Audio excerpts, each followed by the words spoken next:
have the contact, but To sit down. I have the contact.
Mr. President, the chamber is ready.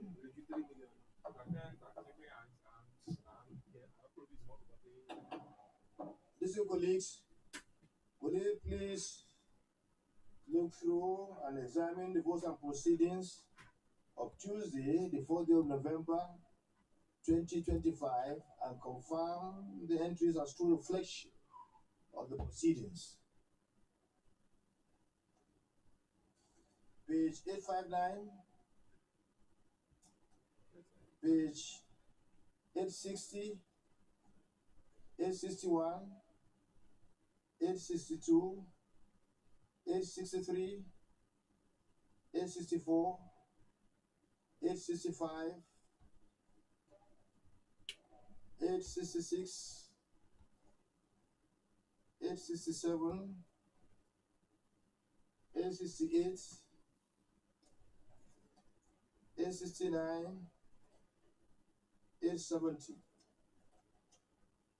Distinguished Dr. Honorable Titus Zam, former chairman of local government, former this, former that, and now senator. Can you please move for the adoption of the votes and proceedings of yesterday? Your Excellency, the Senate President, distinguished colleagues, I am Senator Dr. Titus Zam. I represent Plenary Northwest Senatorial District, and I rise to move that the votes and proceedings of Tuesday, 14th November 2025 be adopted. I so move, Mr. Senate President. Thank you. Senator Akabondu, can you please second the motion? Thank you, Mr. President, distinguished colleagues. My name remains Senator Austin Akobundu, representing the good people of Abia Central Senatorial District. I rise to second the motion for the adoption of votes and proceedings of Tuesday, 4th November 2025, ably moved by distinguished Senator Zam. Those in favor, second. Okay, those in favor of the motion, please say aye. Those against say nay. The ayes have it. The votes and proceedings of yesterday is hereby adopted. Announcement.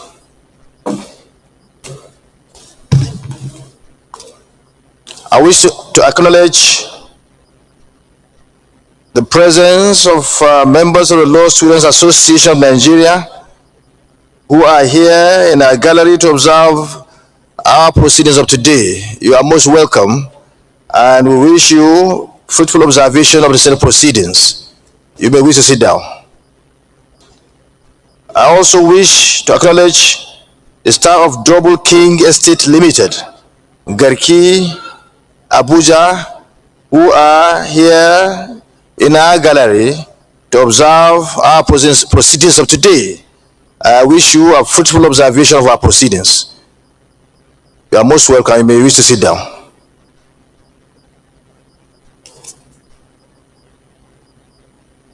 Announcement from Senator Ipi Sigba. Ipi Olaide Emmanuel, sorry.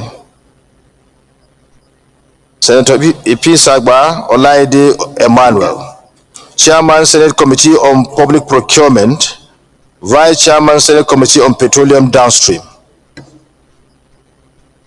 Your Excellency, the Senate President, Senator Goswill Obod Akpabio, the President of the Senate, National Assembly Complex, Abuja. Notification of my doctorate degree and conferment of traditional title as the Are Bobagunwa of Inyi Ekiti. It is with great pleasure I write to inform these great chambers of my recent dual accomplishment in academic and community engagement. After rigorous academic assertion, I earned a Doctor of Philosophy PhD in Business Administration from the prestigious National State University, Kefi. Similarly, over the weekend, I was among a few distinguished senators bestowed with traditional titles by the good people of Inyi Ekiti.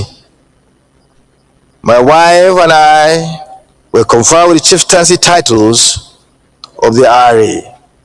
Babagunwa Ayeye RA Bubagunwa Ayeye Bogunwa by the revered monarch, the Oloyi of Inyi Ekiti.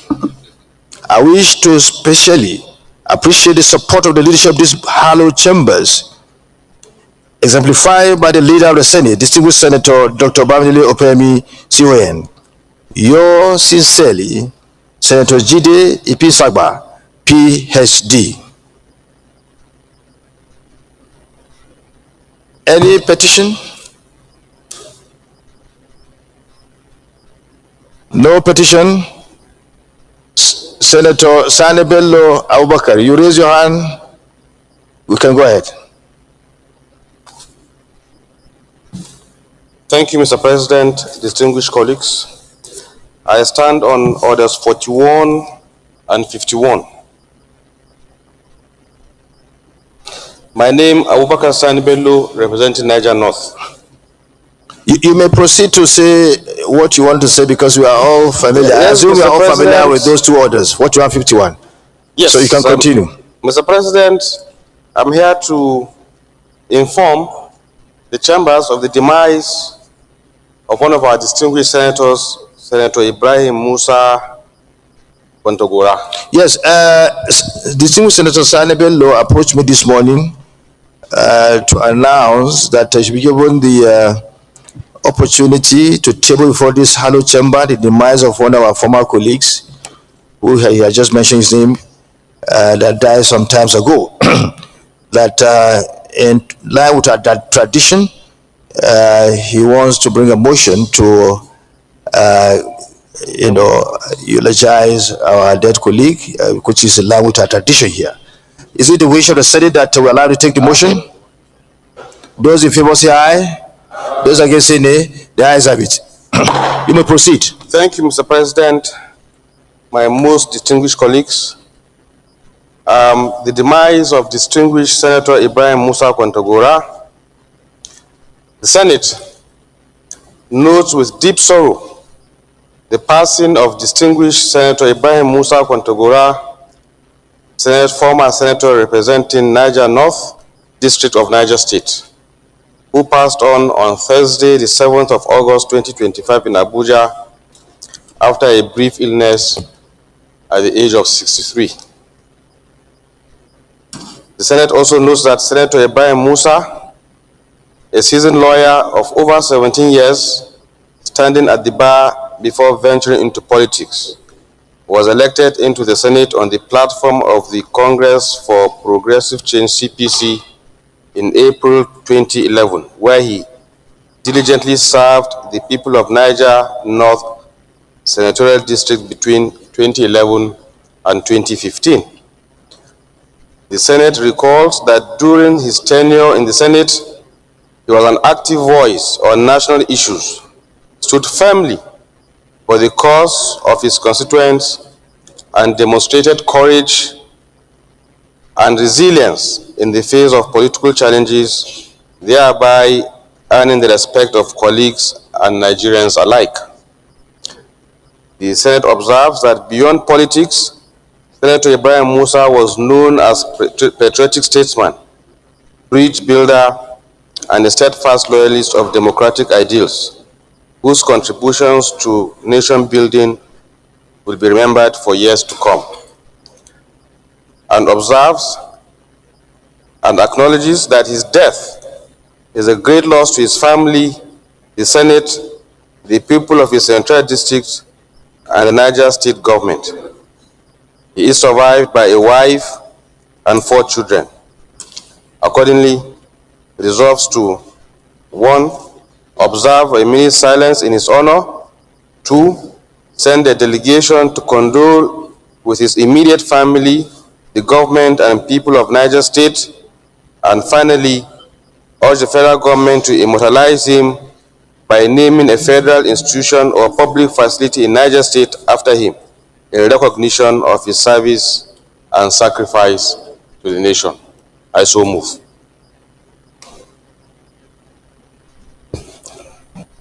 Senator Titus Ram. Mr. President, distinguished colleagues, I am Senator Titus Tengezam. I represent Benue Northwest Senatorial District. I rise to express my condolences to the good people of Niger State over the sad loss of this distinguished son of the state. More so that the distinguished Senator Ibrahim Musa had a stint in the National Assembly, and from available records as enunciated by my distinguished colleague Senator Bello, it is clear that he left indelible marks on the sand of time, both in the Senate and in his immediate constituency. I therefore support all the prayers that are contained in this motion and express my deep condolences to the immediate family and to the entire Niger State. I so move, Mr. Senate President. Thank you. The acting Senate Leader. Mr. President, distinguished colleague, I stand to condole with people of Niger State, and in particular, the Northern Senatorial District of Niger State. Distinguished Senator Sonny died at the age of 63. It might look a young age to die, but we must all remember that definitely we all owe death. However long we might live, the important thing is what you left behind. Our deputy senator left a very good character, very good contribution, and remarkable achievement. These are the only thing you take to heaven. You can't take property to heaven. You can't take money to heaven. You cannot even take your family to heaven.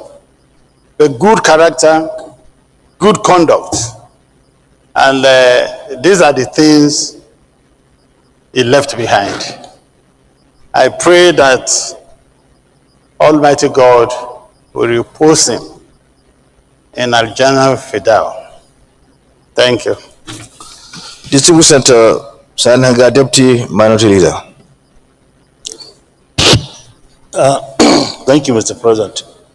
My distinguished colleagues, I would like to also send my condolences to the people of Niger North and Niger State in general. I knew Senator Muhammad when I was the national chairman of the CPC. I can remember he came to me when they were trying and tussling for contesting under the party to come to the Senate. He was a very gentleman, a very outspoken man, and I think Very, very nice man. I met him I think last year, on one occasion. I really feel they are so bad about his death. My prayers to him, his family, and the Niger State in general. May his soul rest in perfect peace. Thank you. Thank you, Senator Rufai Satangar, the Deputy Minority Whip, for your contribution. We now go to the prayers. Prayer 1. Observe a minute of silence in his honor. Those in favor of this prayer say aye. Those against say nay. The ayes have it. Send a delegation to condole with his immediate family, the government, and people of Niger State. Those in favor of this prayer say aye. Those against say nay. The ayes have it. Urge the federal government to immortalize him by naming a federal institution or public facility in Niger State after him in recognition of his service and sacrifice to the nation. Those in favor of this prayer say aye. Those against say nay. The ayes have it. Can we stand to observe a minute silence as agreed?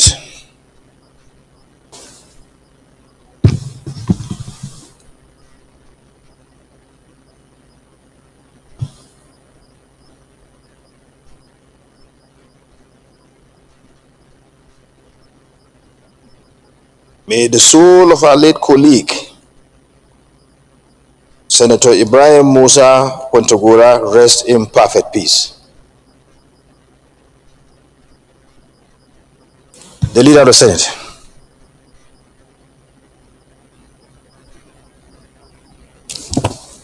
Mr. Senate President, distinguished colleagues, the first business of the day is presentation of a House bill standing in the name of Leader of the Senate on the Institute of Health Service Administrators of Nigeria Establishment Bill 2025, HB 935. Mr. President, you may wish to invite the Clerk of Senate to read the short title of the bill.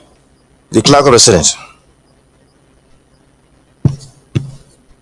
Mr. President, distinguished senators, Institute of Health Services Administrators of Nigeria Establishment Bill 2025, HB 935, first reading. Institute of Health Service Administration of Nigeria Establishment Bill 2025, HB 935, first reading taken. The Leader of the Senate.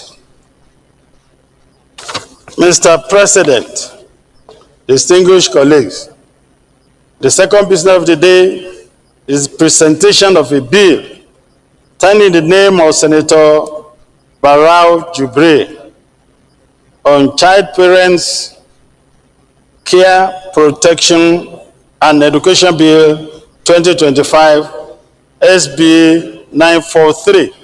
Mr. President, you may wish to invite the Clerk of Senate to read the short title of the bill. The Clerk of the Senate. Mr. President, distinguished senators, Child Parents Care Protection and Education Bill 2025, SB 943, first reading. Child Parents Care Protection and Education Bill 2025, SB 943, first reading taken. The Leader of the Senate.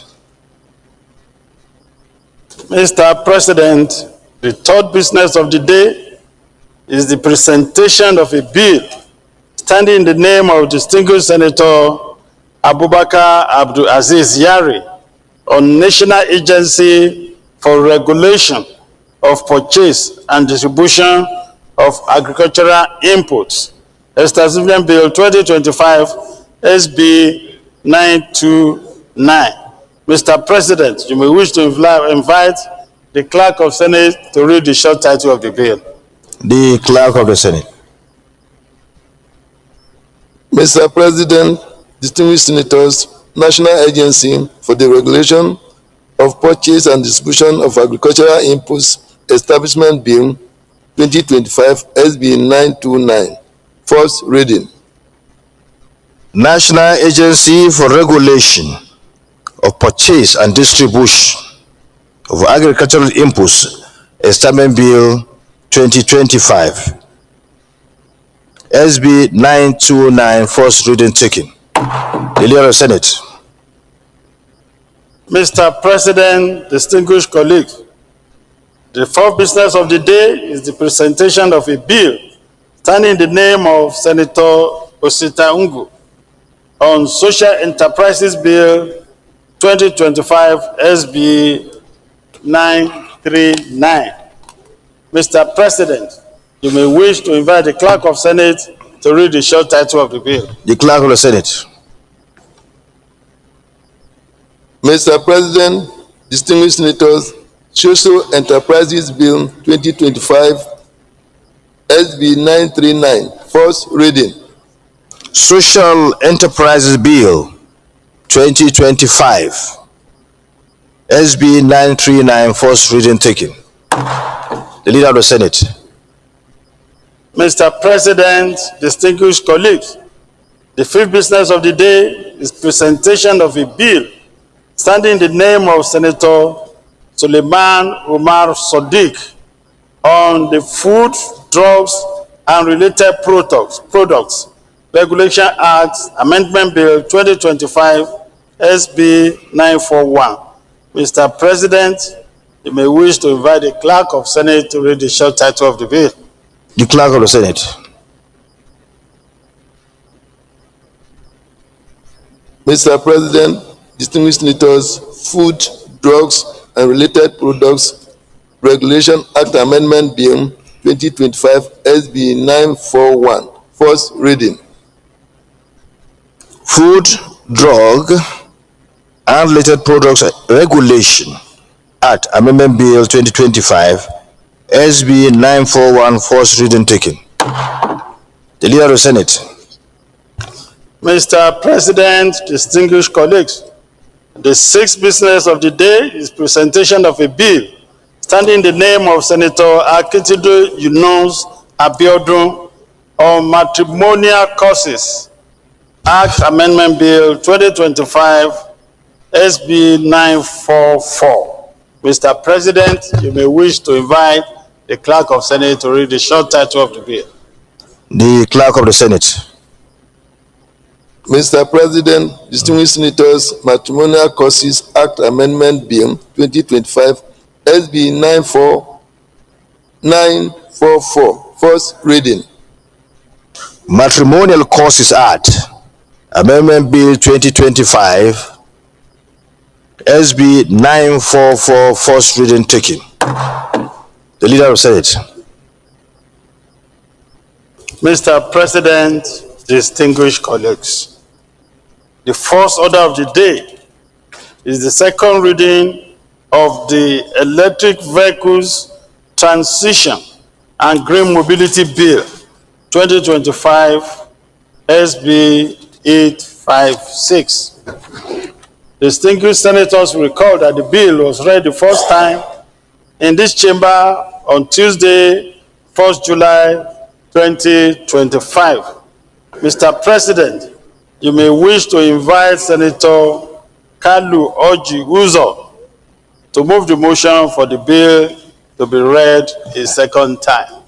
I now yield the floor to the former Governor of Abia State, two-term Governor of Abia State, and Chief Whip Emeritus to present his motion.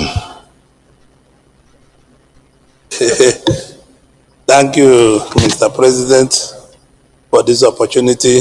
My name is Oji Ozokalo. I represent Abia North.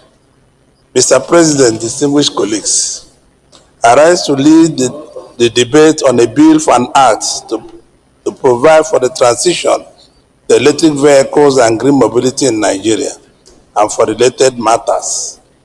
Mr. President, distinguished colleagues, this bill seeks to create a comprehensive legal and institutional framework that will guide Nigerians. Chief Whip, Chief Emeritus, you've not moved the motion. Move the motion. There may not be a seconder, but you need to move the motion before you start. You move the motion. Mr. President, I stand to move a motion to lead the debate on a bill for an act to provide for the transition of electric vehicles and green mobility in Nigeria for related matters.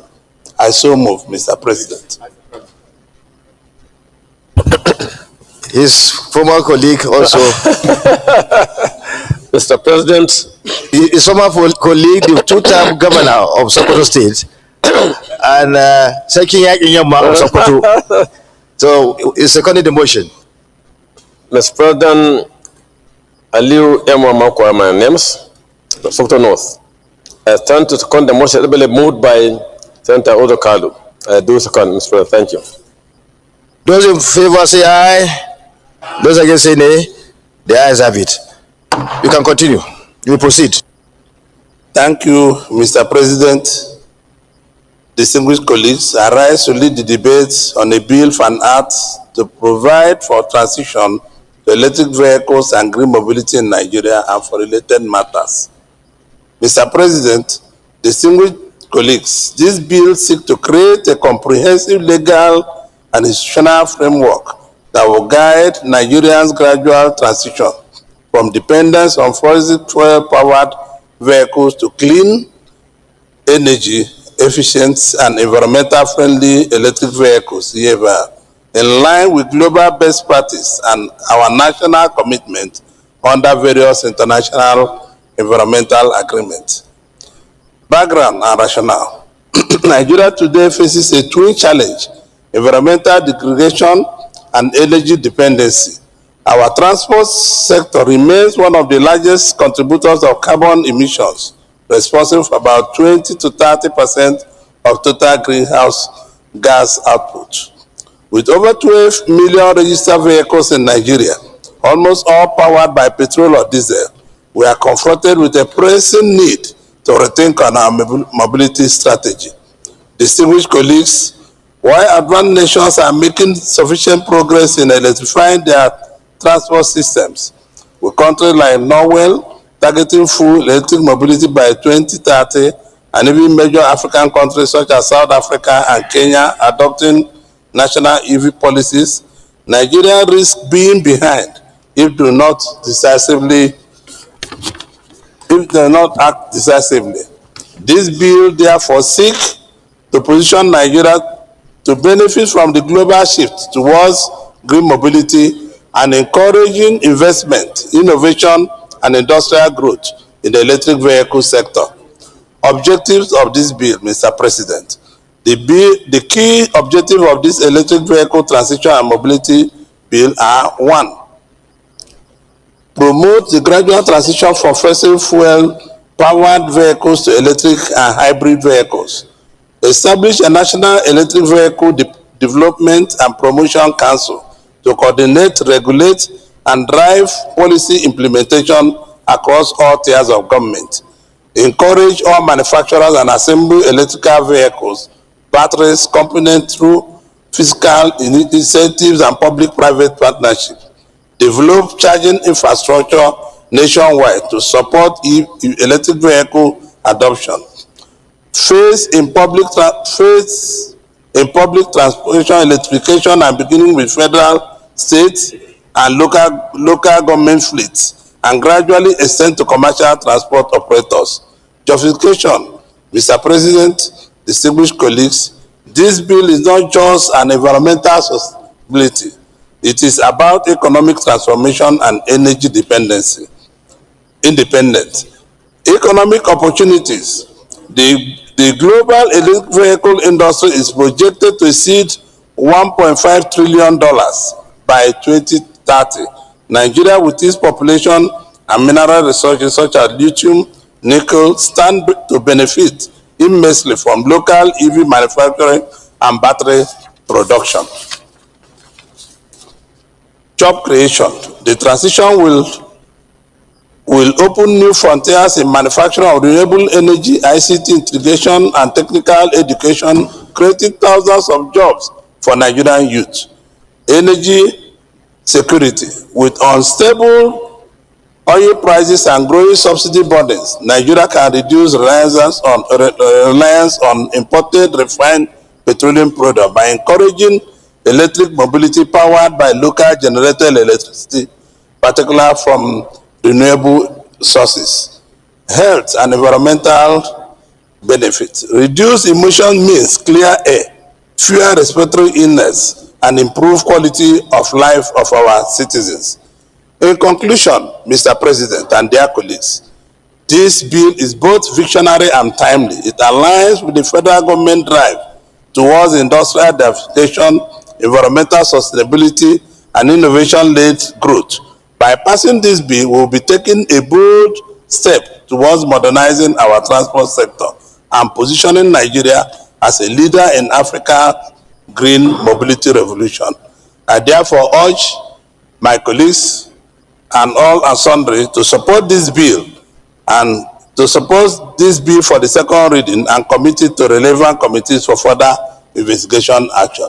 Thank you, Mr. President, for this opportunity. Distinguished Senator, His Excellency Alero.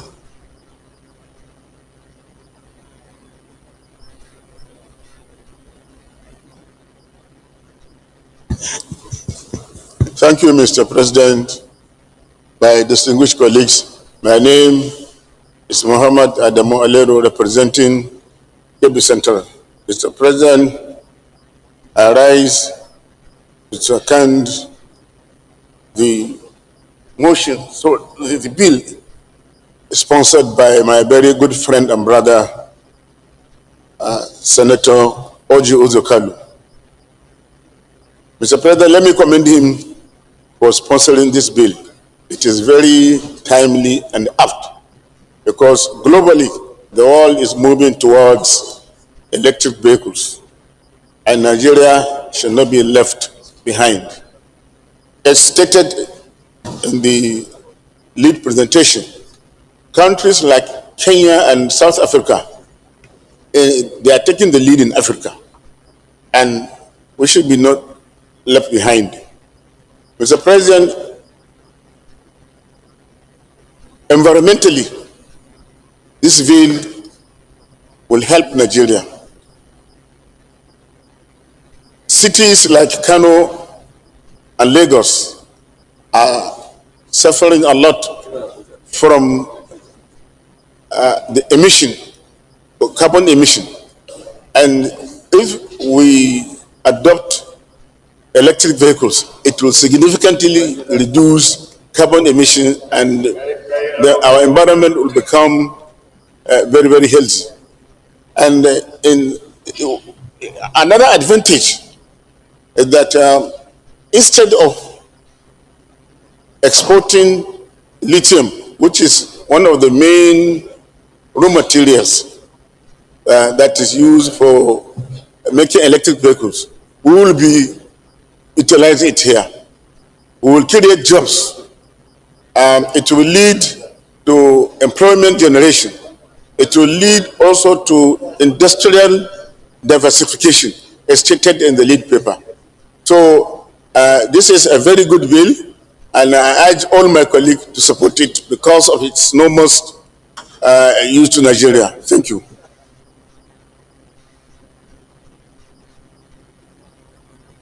Senator Ositango. Thank you, Mr. President. I am Ositango in the Senate on behalf of the great people of Enugu West.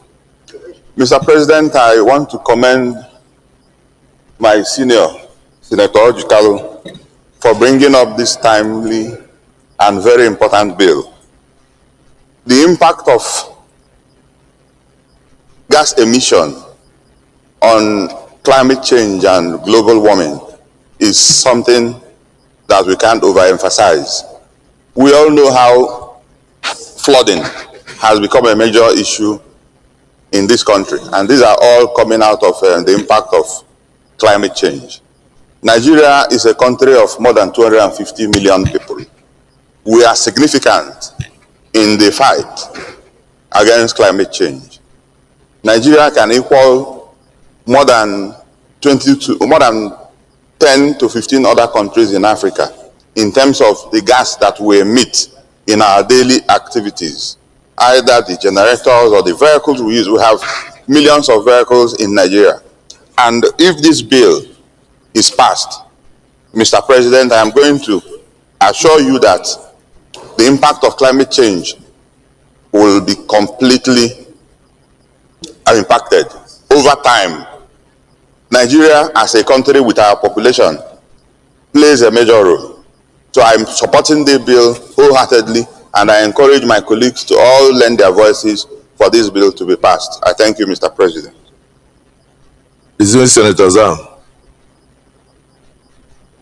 Mr. President, distinguished colleagues, I'm Senator Dr. Titus Zhang. I represent the dynamic people of Benue Northwest Senatorial District. Mr. President, I also rise to add my voice in support of this bill, ably moved by distinguished Senator Uzo Kalu. And in doing so, I am struck by this line on his motion. Nigeria today faces a twin challenge of environmental degradation and energy dependency. Mr. President, distinguished colleagues, Nigerians are never quick in adapting to new innovations. For some of us that have the privilege of driving vehicles over a long period of time, when the automatic gear system was introduced, Nigerians were very hesitant. They were used to the 4-gear system. And many countries moved fast. We only came in afterwards, after it became eminent and clear that the automatic gear system was more durable, faster. Today, many countries have adopted the energy-propelled vehicles. We are still lagging behind. When we pride ourselves as a giant of Africa, and it's not reflected in our own advancement in technology and other areas, it means we are not doing enough. So this is a very, very crucial bill, and it speaks to the lot of challenges that our petrol-propelled vehicles create even to our health system.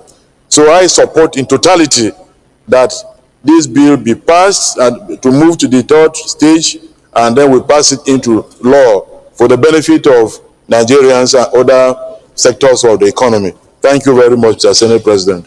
Thank you, distinguished colleagues. Is there anybody who is opposed to this bill being read a second time?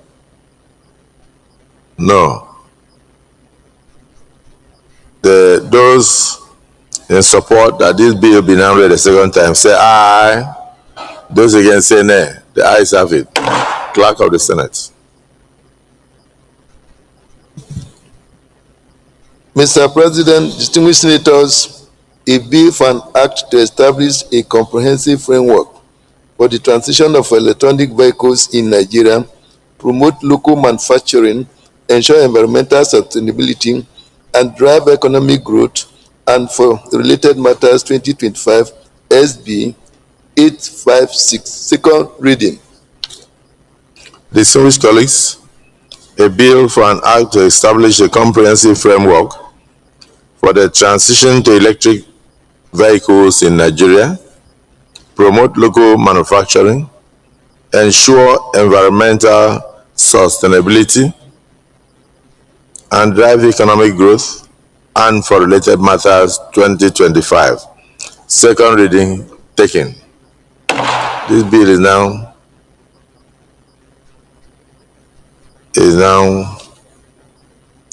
committed to the Committee on Industries to report back to the Senate in 4 weeks.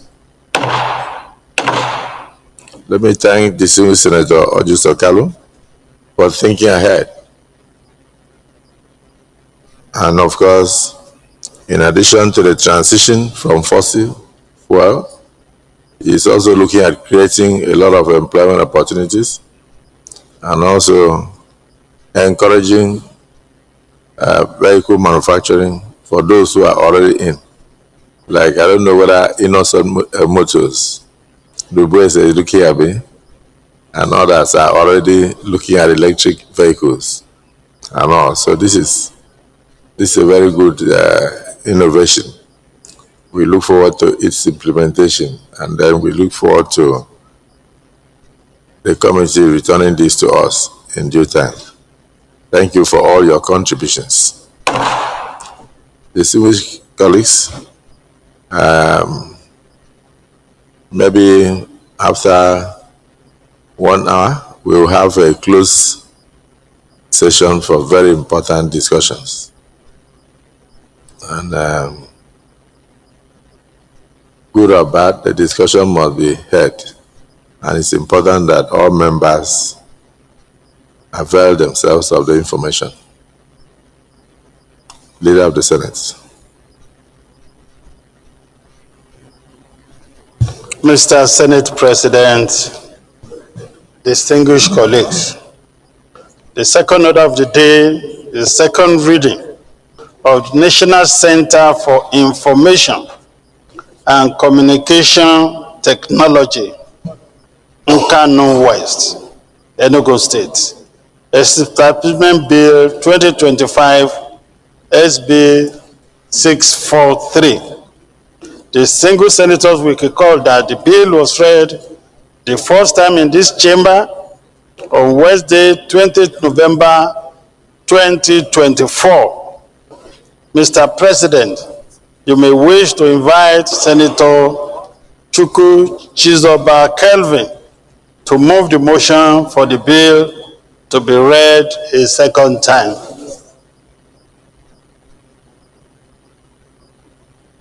Distinguished Senator Kelvin.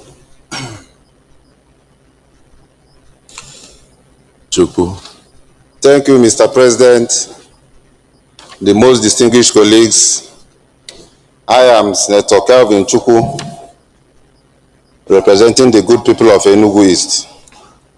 I rise to move the motions on a bill for an act to establish the National Center for Information and Communication Technology. I so move. Mr. Conman. Yes, Senator Ndubeze. Mr. President, my name is Engineer Patrick C. Ndubeze, representing Imo North Senatorial District. I rise to support this bill as the motion as moved by Senator Kelvin Chukwu, that the bill for an act to establish National Center for Information and Communication Technology in Kanu, Enugu State, be read the second time. I so move and support. I so support. Distinguished colleagues, the motion has been seconded. Those in support say aye. Aye. Those against say the ayes have it. So, distinguished Senator, go ahead. And then the synopsis. I lead a debate on a bill for an act to establish the National Center for Information Communication Technology in Kanu, Enugu State, and for related matters 2025.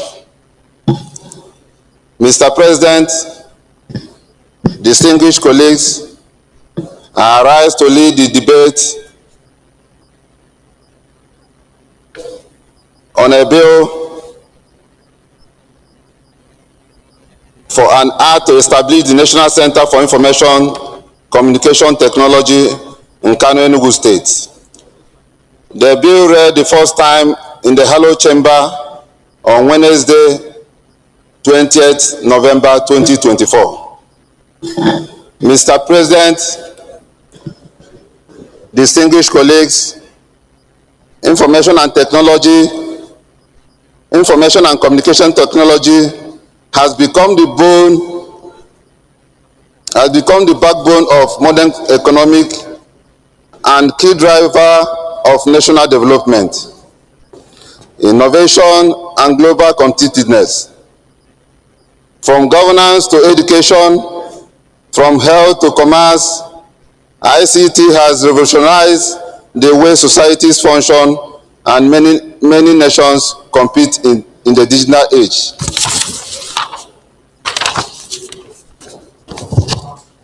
With Nigeria, with its vast population and youthful demography, stand at its threshold of an unprecedented opportunity to harness the digital economy for sustainable growth.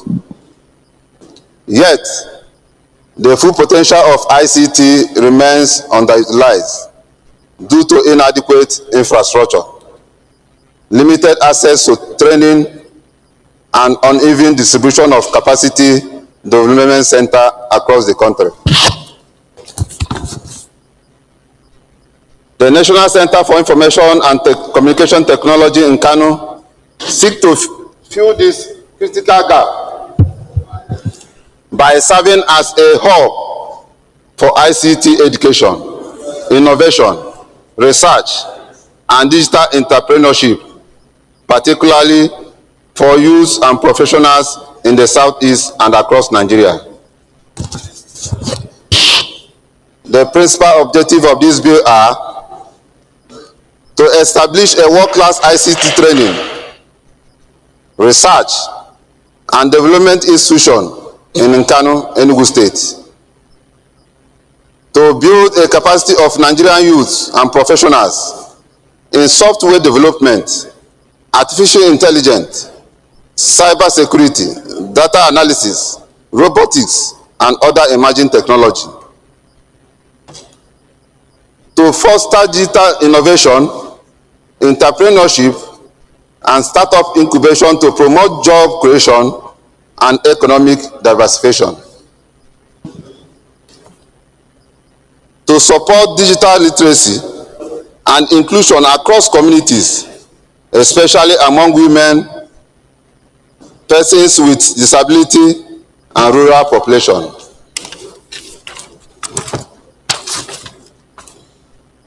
To collaborate with public and private institutions, both local and internationally, to advance Nigeria's digital transformation agenda. And finally, to serve as a national resource center for ICT policy research, e-governance, and digital infrastructure development. Mr. President, distinguished colleagues, this bill is not merely about establishing another institution. It is about strategically investing in Nigeria's digital future through bridging the digital divide. The center, when established, will address regional imbalance in access to ICT facilities and training, bringing opportunity to undeserved areas in the Southeast and beyond. It will also provide job opportunity for over 60% of Nigerian population under the age of 30, providing technical and entrepreneurship skills that prepare our youth for global competitiveness. The global ICT sector contributes 50% of GDP in developed economies, while that of Nigeria is currently below 10. This can be significantly improved through the establishment of targeted investments like this center, which also align with Nigeria's National Digital Economy Policy and Strategy 2020 to 2030 and Vision 2050. Mr. President and distinguished colleagues, Nkanu in Enugu State provides a strategic location for this institution. Enugu has been a long center of education, innovation, and intellectual growth in the Southeast. The availability of academic institutions, skilled manpower, and peaceful environment makes Enugu ideal for hosting a national ICT hub that will serve not only the region but the entire nation. The establishment of National Center for Information Communication and Technology, we mark a major step in Nigeria's march towards a knowledge-based economy. It will nurture digital talent, promote innovations, and strengthen our capacity to compete in the global technology ecosystem. In line with Order 76.3 of the Senate Standing Order 2023, as amended, a compendium of financial implication of the establishment of this college is hereby attached. I therefore urge my distinguished colleagues to support this bill for second reading and commit it to appropriate committee for further legislative action. Mr. President, I so move.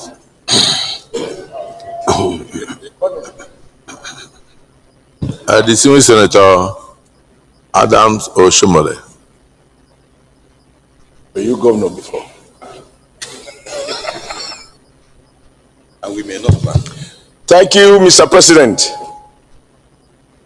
My name is Adams Aliu Eric Oshomole, representing the very creative and industrious people of Edo State. Edo North, in Edo State. Mr. President, I rise to support that this bill should pass second reading. All the arguments have been very well articulated by the sponsor of the bill. The point needs to be made that regardless of location of any institution, as the headline rightly captured, it will be a national center that will make it possible for every Nigerian, regardless of place of birth or location, to take advantage of this facility. In that way, we help to build unity among our young people. We can't overemphasize the fact that the world has gone digital. And right now, nation states are investing more and more in artificial intelligence and other sophisticated ICT-driven information system. Even for the optics alone, I believe it is right to create this institution and even to locate it where it is proposed. Because the challenge of halting urban-rural movement obliges us to think beyond capital cities and locate institutions even in rural areas. That is the way to ensure even development and encourage the young ones to understand the lives of people who live in those localities. That way, beyond the party knowledge, we are also promoting integration in the minds of very, very many young Nigerians. I think we can go on and on and on. I just conclude by saying, Mr. President, there can be no doubt whatsoever in my mind that this will be the national interest. It will remind our young ones we are shifting focus for people doing mass comm in the old-fashioned way, political science and so on. Apologies to Zam and Co. I think the world is going digital, and this is in line with the direction. It's not about the brain, not the brawn. Thank you, Mr. President, for giving me the privilege to speak on this. Distinguished Senator Dike Blank. The President of the Senate, our leader, distinguished colleagues, I am Senator Dike Blank. I represent Plateau Central. I rise scientifically, morally, and physically to support this bill for the establishment of a National Center for Information and Communication Technology, and desires that if by the grace of God the bill succeeds and is established for the Southeast, I feel that this desire should have even extended to all the geopolitical zones of this country. I am supporting this bill in its totality because ICT facilitates communication. It gives access to information It enables remote network and learning, and it simplifies automation. Now, at this digital period that we are, and particularly with the new thinking of this government that has a lot to think of how our economy can be driven digitally, the need for an ICT centers in our entire country cannot be compromised. I remember, sir, we went for a naval committee on oversight in one part of Uyo, and there was no network. Only, there was no MTN. And it becomes very difficult for me to communicate. I need to sit closer to somebody for hotspot connection. Our system, Nigeria needs to, the network of our country needs to be sustained and needs to be trusted. So even entering this building, it will be very unfair that we are in a very complex building like this and there's no Wi-Fi for you, Wi-Fi for you to use. I think that this bill will further conscientize us on it to ensure that connectivity in our entire country is done. And for the importance of ICT and where we are now, I believe that this bill is very timely and is a needed bill, and that all of us will support this bill and even think beyond having it in Northeast. That it should be done in all the geopolitical zone. I thank you for the opportunity to contribute, and I believe that we will support this bill for the betterment of our country. Thank you. Thank you. Distinguished Senator Ositangu. Thank you, Mr. President, for another opportunity to contribute. Ositangu, I represent Enugu West. Mr. President, I'll come from an angle of unemployment of our youths. The population of our youths is gradually increasing, and if we must empower the youths and reduce crime in our society, we must look at a way that can give youths opportunity to be entrepreneurs by themselves instead of depending on government to give them jobs. ICT is one path that we can reach that milestone in a very quick way. I am supporting this bill in its entirety, especially because of the impact this is going to give to the youths. We have very industrious, intelligent, and hardworking youths in Nigeria. However, opportunities are limited for them to express themselves.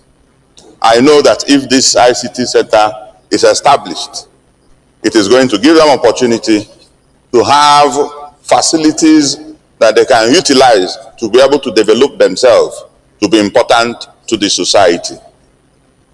I'm also supporting this bill. I'm from Enugu State, and this is going to be in Enugu. However, even though it is not in my zone, but the location is very wonderful. It is in an area that is very close to the city and also located in a way that people from other zones can also access it. So I support the bill, and I encourage every other person to do so for it to pass the second time. I thank you, Mr. President. Is there anybody who is opposed to this bill going for second reading? Nobody. Those is in favor that this bill be read a second time, say aye. Those against, say nay. The ayes have it. Clerk of the Senate. Mr. President, distinguished senators, a bill for an act to establish the National Center for Information and Communication Technology in Kano West, Enugu State, and for other related matters 2025 SB 643. Second reading.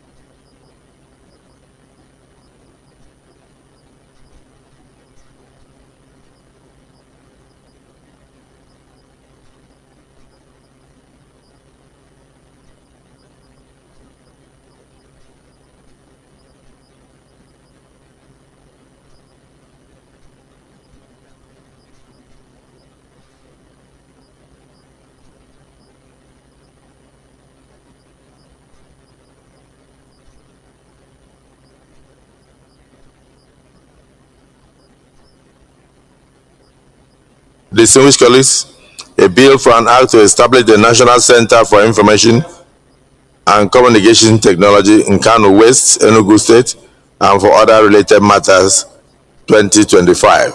Second reading taken. This bill is now committed to the Committee on ICT and Cyber Security to report back to the Senate within 4 weeks. Thank you, distinguished Senator Kelvin Chukwu, for the thoughtfulness and the initiative to bring this bill, which I believe will be life-changing, not just for the entire country, but particularly for the youths of the nation, creating employment opportunities and making ICT available to all and sundry. I thank my colleagues for their contributions. I look forward to further legislative deliberations on this bill. I thank you. Leader of the Senate.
Mr. President, the third to the 6 orders of the day are the House bills for concurrence as listed in the order paper.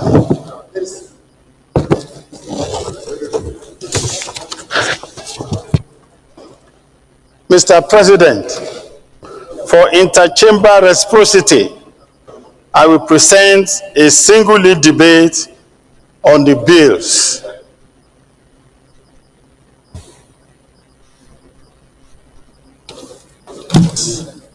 Yes, proceed. I can go there. Mr. President, Yes, okay. I stand to present a lead debate for the concurrence from the House of Representatives, sponsored by the Senate leader, Senator Bamidele Michael Opeyemi. Mr. President, distinguished colleagues, permit me to lead the debate on these important bills from the House of Representatives for concurrence of the Senate. Number 1, National Film and Video Regulatory Commission, Establishment Bill 2025, HB 514. This bill seeks to repeal the National Film and Video Censors Board Act, CAP N40, Laws of Federation of Nigeria, 2004, and to enact the National Film and Video Regulatory Commission Act 2025 for classification, sales, rentals, distribution, online distribution, and exhibition of films, video works, short dramatized contents, musical videos, and video games in Nigeria. Number 2, Chartered Institute of Digital Forensics of Nigeria, Establishment Bill 2025, HB 140. This bill establishes the Chartered Institute of Digital Forensics of Nigeria, charged among other things with responsibility of regulating the practice among the members, including qualification, training skill set of digital forensics, and determining the standard of knowledge and skill required for persons seek to become members of the institute. Number 3, Federal Medical Center Act Amendment Bill 2025 HB 1747. This bill seeks to amend the Federal Medical Center Act 2022 to provide for establishment of additional federal medical centers across the country. 4, Sexual harassment of students, Prevention and Prohibition Bill 2025 HB 1598.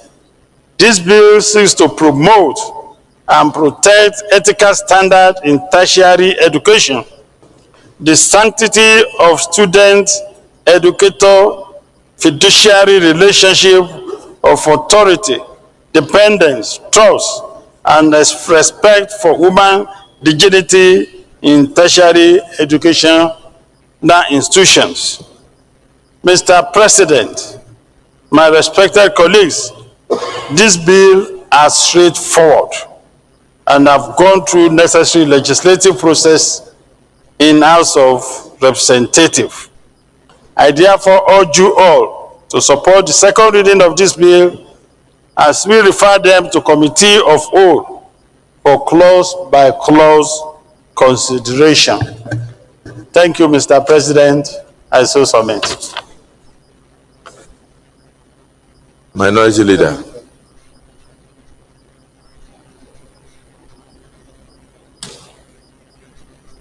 Mr. President, distinguished colleagues, I would like to second the motion moved by the Senate.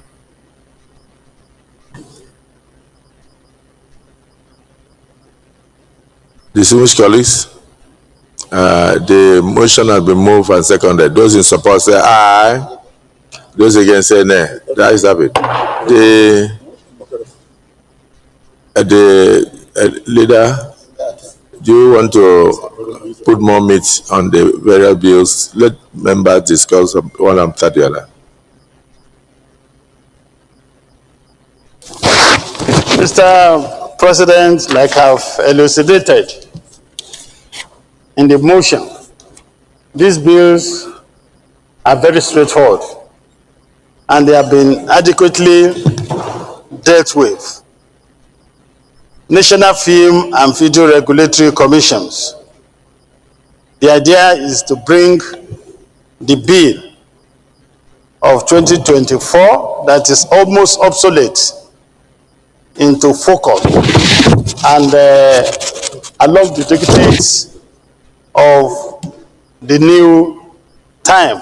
And like we rightly said, there are some of these new things that we should put into consideration, like short dramatized content, musical videos that are so germane now, and video games that are almost everywhere in Nigeria.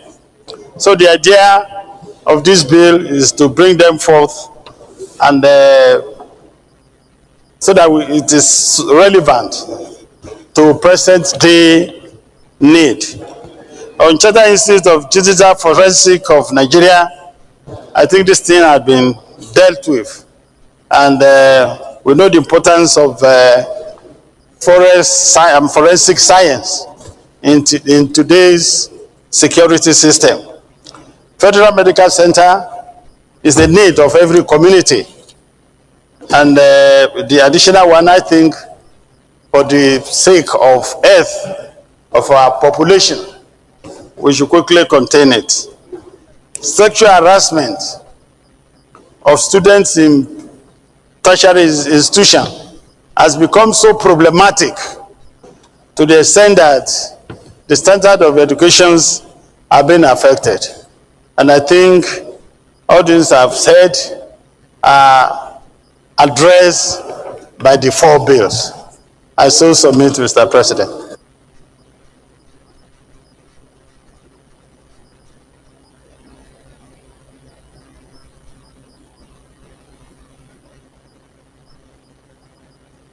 Is there any member that has any contribution? Yes, distinguished Senator Shumole. Thank you, Mr. President.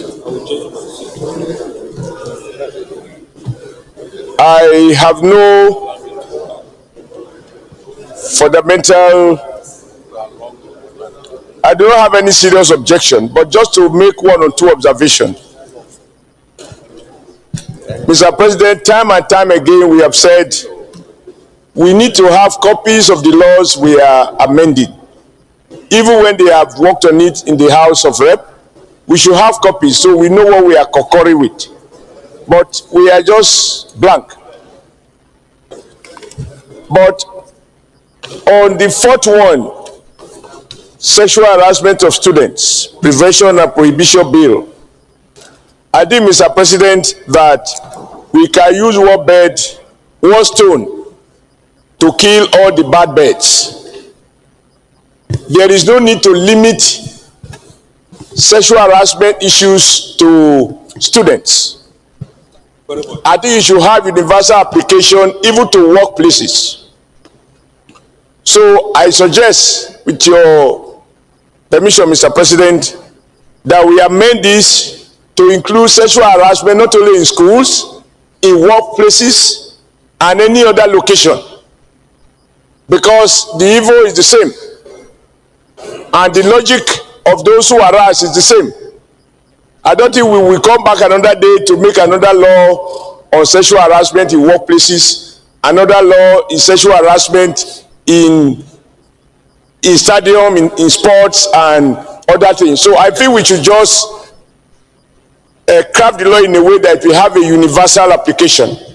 I think it's very important to protect our young, and not only young people, even elderly women have been sexually harassed. And men. And like we spoke last week, in these days of gay movement and all obscene kind of sexual practices that is gaining ground in some part of the world, what used to be restricted to women is now applicable to men. So even men now sexually harass other men. So our law should reflect the reality of where we are in.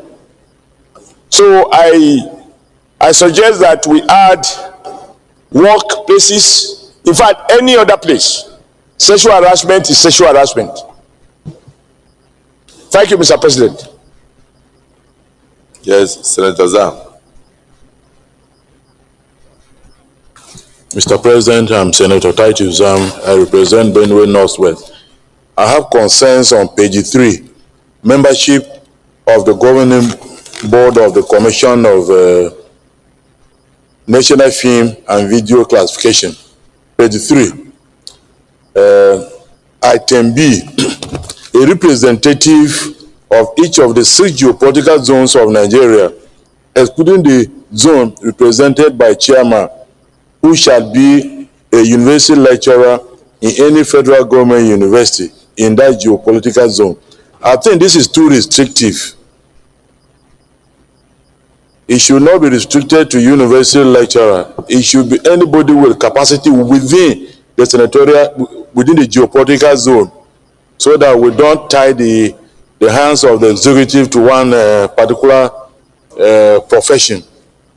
So I suggest that we expand that proviso to read that any person who is qualified and who has interest in the film industry from within the senatorial, from the geopolitical zone, should be considered for appointment rather than limiting it to university lecturers. Thank you.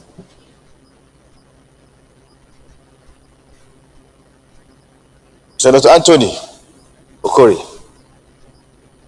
Thank you, Mr. President.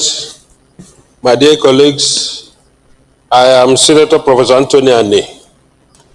I represent Ebonyi South.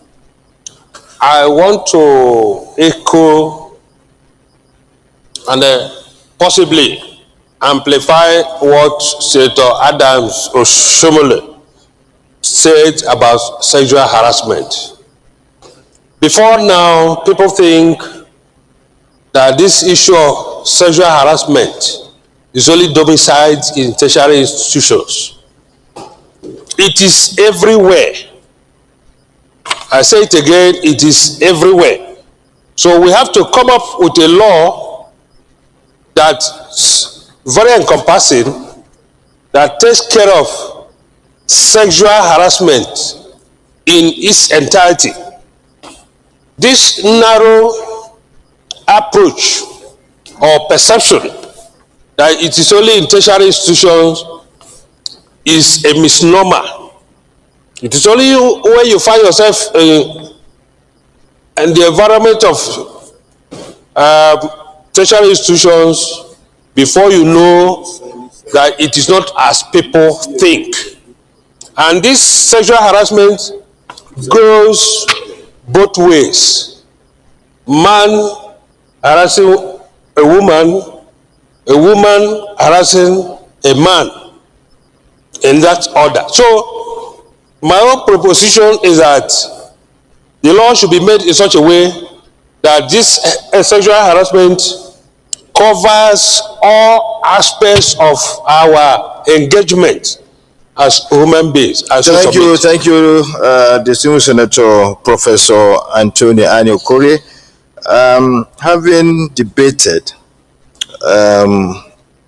on these bills, normally we don't even go into much debate because there are bills that have been brought for concurrence, but that has been done. So those in favor that this bill be now read a second time, say aye.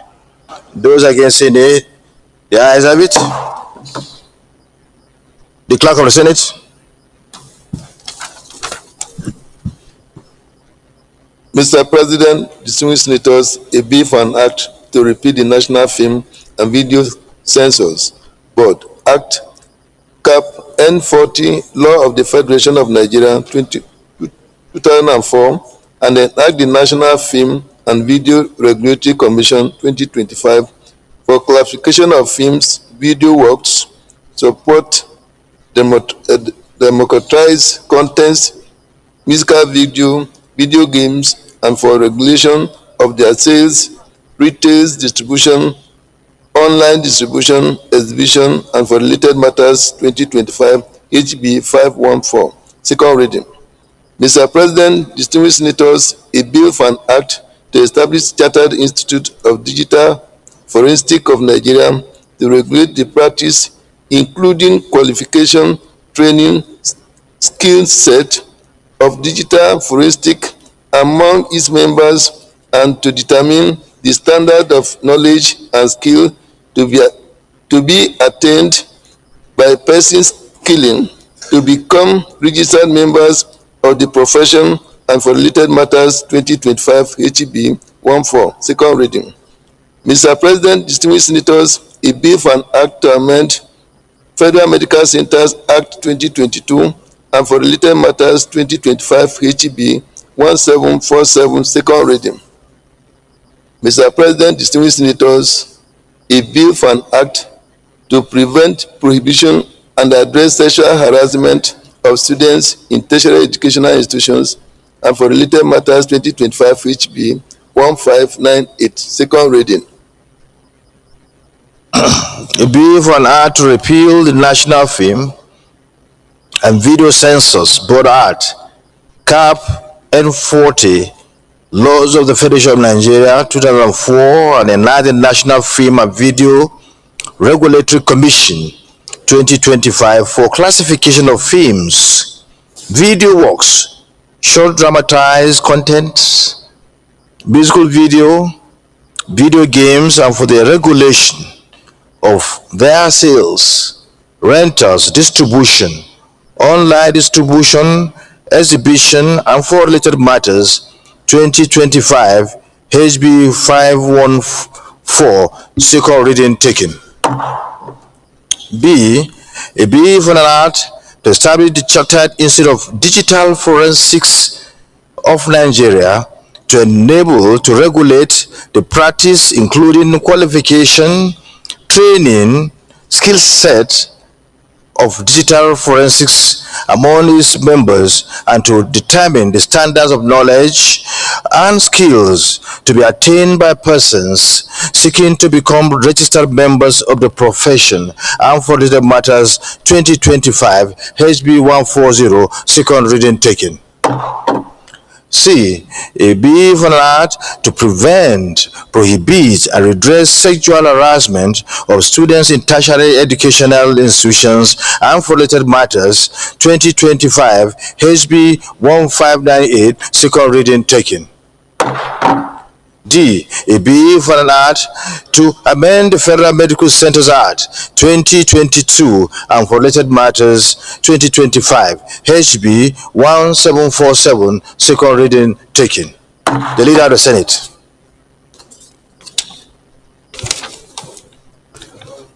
Mr. President, distinguished colleague, questions to Order 78, sub 3. I move that the bill be now referred to Committee of the Whole for consideration. The minority leader, could you please second the motion? Mr. President, esteemed colleagues, I hereby second the motion as moved by the Senate leader. As a second. Those in favor of the motion, please say aye. Those in favor of the motion moved by the leader for, okay, those against say nay. The ayes have it.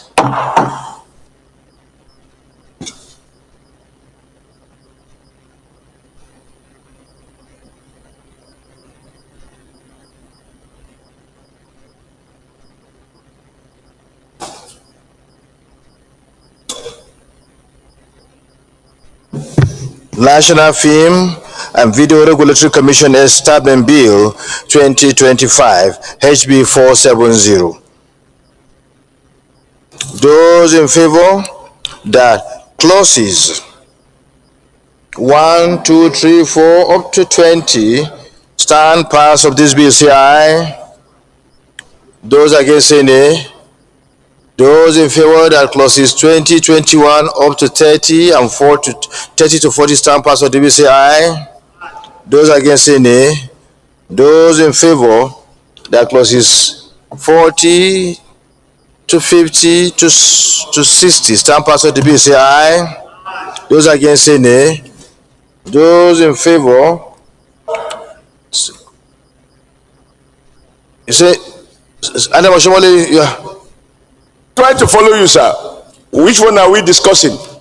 Because when it's before 1, 2, 3, 4, 5, before I could put my glasses, it's gone. It is assumed that some of us are a bit slow. If you have any, it's up to you there. If you have anything you can say. If you have any reservation anywhere.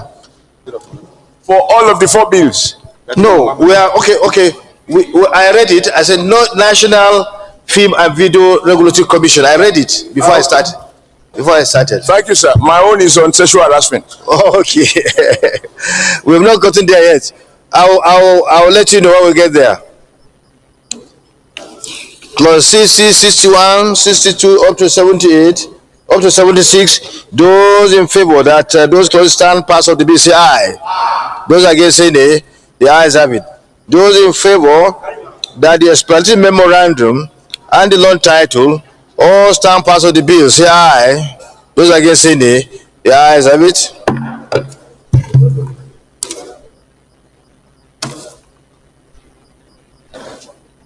We now go to the Chartered Institute of Digital Forensics of Nigeria, Establishment Bill 2025. Those in favor that clauses 1, 2, 3, 4, 5, 6, 7, 8, 9, 10, 11, 12, 13, 14, 15, 16, 17, 18, 19, 20, 21, 23, all stand pass of the bill. Say aye. Say aye. Those against say nay. The ayes have it. Those in favor that clauses 23, 24 up to 31 all stand pass of the bill say aye. Those against say nay. The ayes have it. Those in favor that the explanatory memorandum on page 31 stand pass of the bill say aye. Those against say nay. The ayes have it. Those in favor that the long title on page 1 stand pass of the bill say aye. Those against say nay. The ayes have it.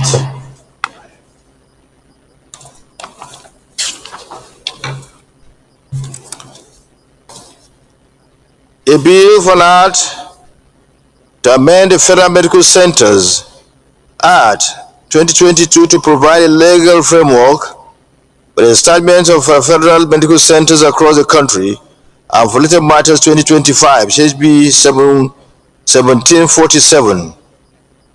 Those in favor that clauses 1, 2, 3,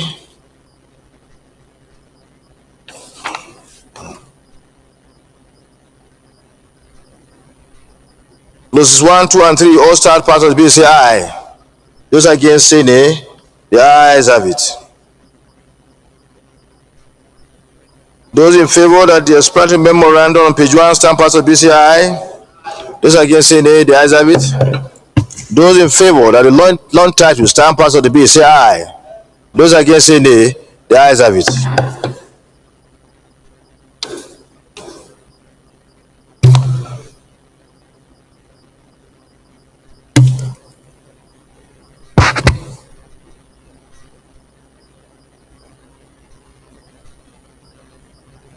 Senator Adam Oshomole, now we are on where you have interest to amend. I will come there. I just want to remind you, I want to alert you.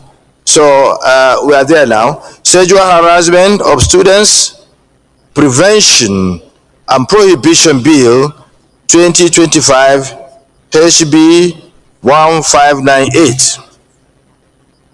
I now start with clause 1, 2, clause 2.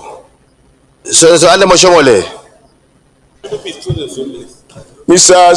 President, sir, on clause 1, subsection 1, the bill here suggests or provide for protection of students against sexual harassment by educators in tertiary educational institutions. I have a couple of problems with this. First is that we are assuming that there is no such harassment. Senator Adam Oshomole, what you need to do, just go straight to your amendment and then somebody will second and then we'll go. Okay. Just count your amendment, read it, and then somebody will now second and then we'll move ahead. This bill is enacted to promote and protect ethical standards in educational institutions. We remove the word tertiary. And the reason being that there are cases of children or students in secondary schools or even primary schools who might have been. So now you have you need to have stopped where you said in educational institution, right? Instead of tertiary. Yeah, educational institutions instead of tertiary. Okay, now that is your amendment. No, there are additional amendments. Okay, why not just couch it and then you read and then somebody will second and then we'll move. If you allow me to finish, I have a very powerful writer here. You can write it. You know, because we are supposed to persuade each other about the merit of the amendment. You know, I'm telling you how it is done. Just take note so that by next time you can just do it. You just couch what you want and then just read it and move a motion, and then somebody will second it and we move ahead. That's how it's supposed to be. Okay. So I'll give you 1 minute. Couch it. I'm left-handed, sir. 1 minute. Okay, 2 minutes. We've done it, sir. Allow you. This is a bill. This is a bill Enact to promote and protect ethical standards. Ethical standards. Sanity of and the sanity of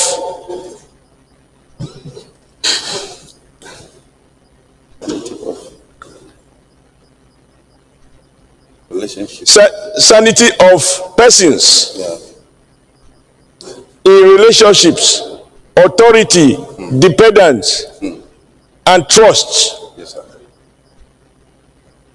and respect for human dignity in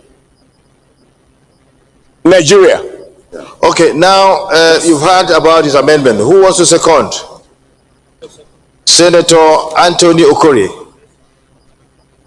And if you can do me, if you could do us a favor, can you? I'm not trying to. Can you read what you amend? You are seconding. Well, if you cannot, if you cannot, wait. Don't worry. Move your amendment. Thank you, Mr. President. Once again, I'm Senator Professor Anthony Ani. I represent Ebonyi South. I rise to second the motion as ably moved.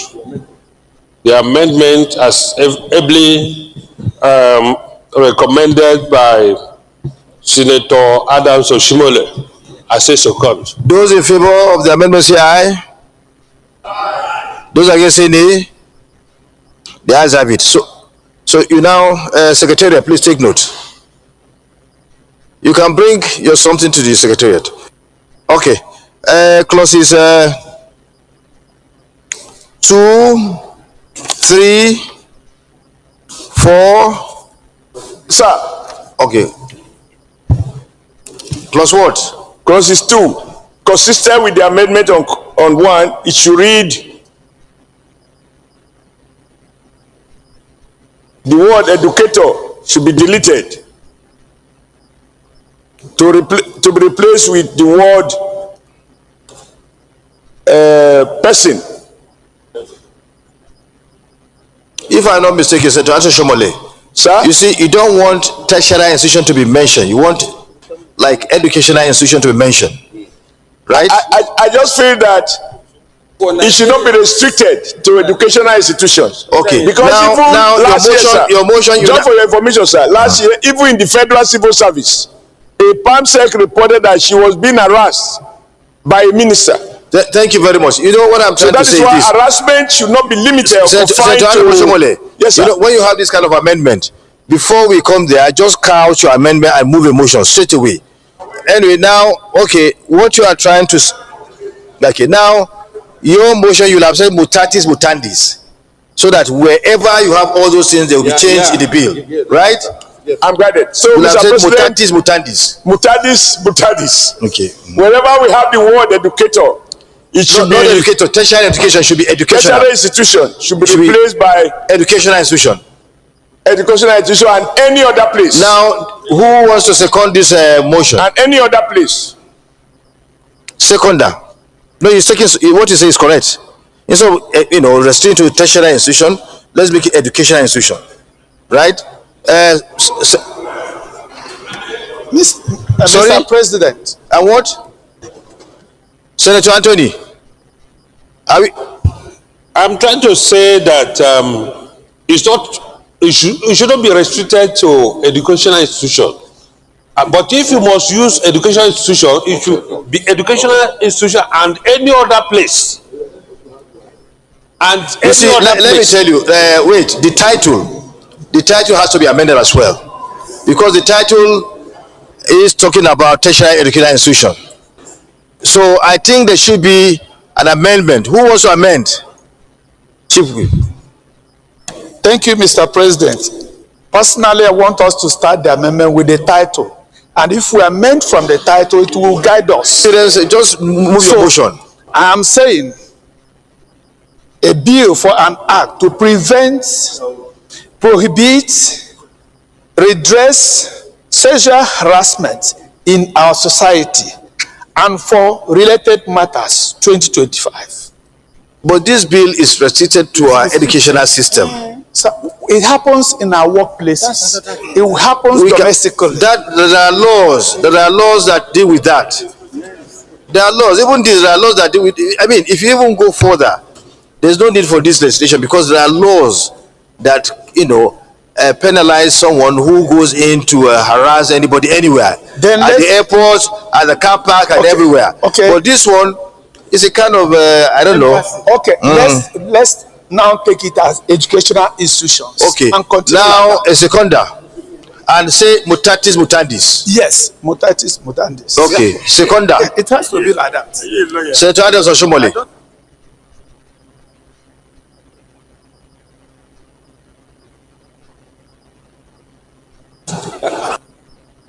Those in favor that this amendment should be effected mutatis mutandis, say aye. Those against, say nay.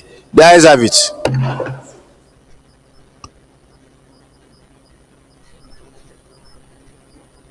3, 4, 5, 6, 7, 8.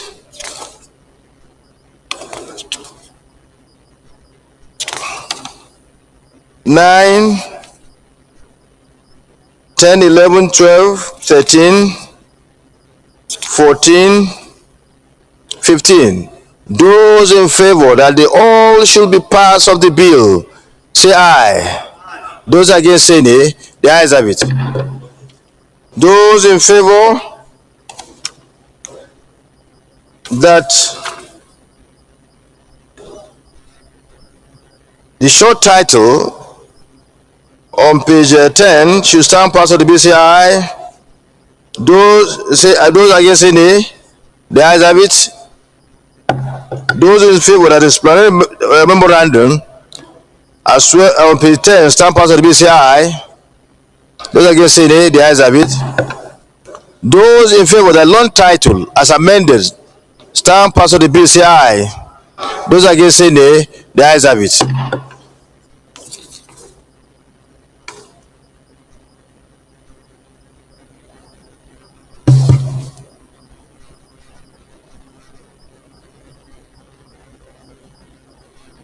The leader of the Senate.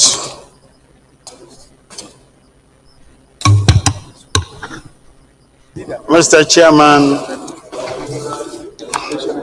I stand to request Mr. President to report progress in plenary. The minority leader. Mr. President, the esteemed colleagues, I rise to call the motion. Say nay. The ayes have it.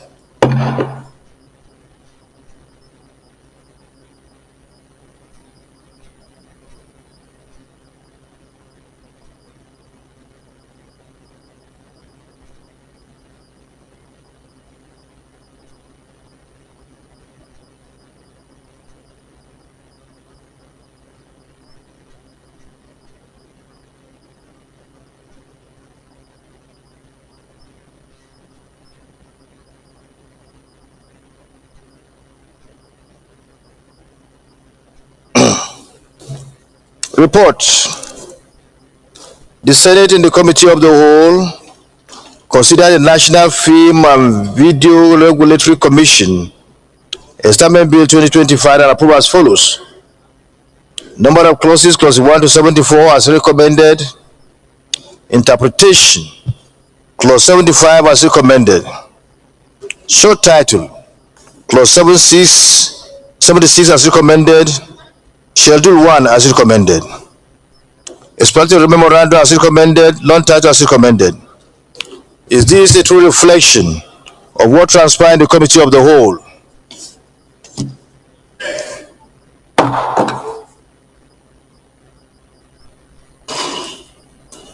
Report B. The Senate in the Committee of the Whole considered the Chartered Institute of Digital Forensics of Nigeria Establishment Bill 2025 and approved as follows.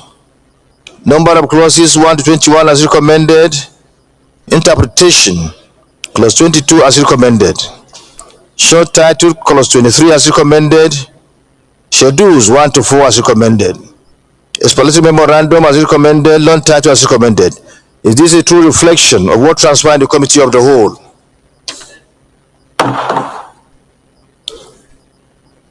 Report C. The Senate and the Committee of the Whole consider the Federal Centers Act Amendment Bill 2025 and approve as follows. Number of clauses 1 to 2 as recommended.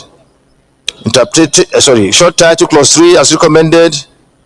Explanatory memorandum as recommended. Long title as recommended. It is a true reflection of what transpired in the committee of the whole.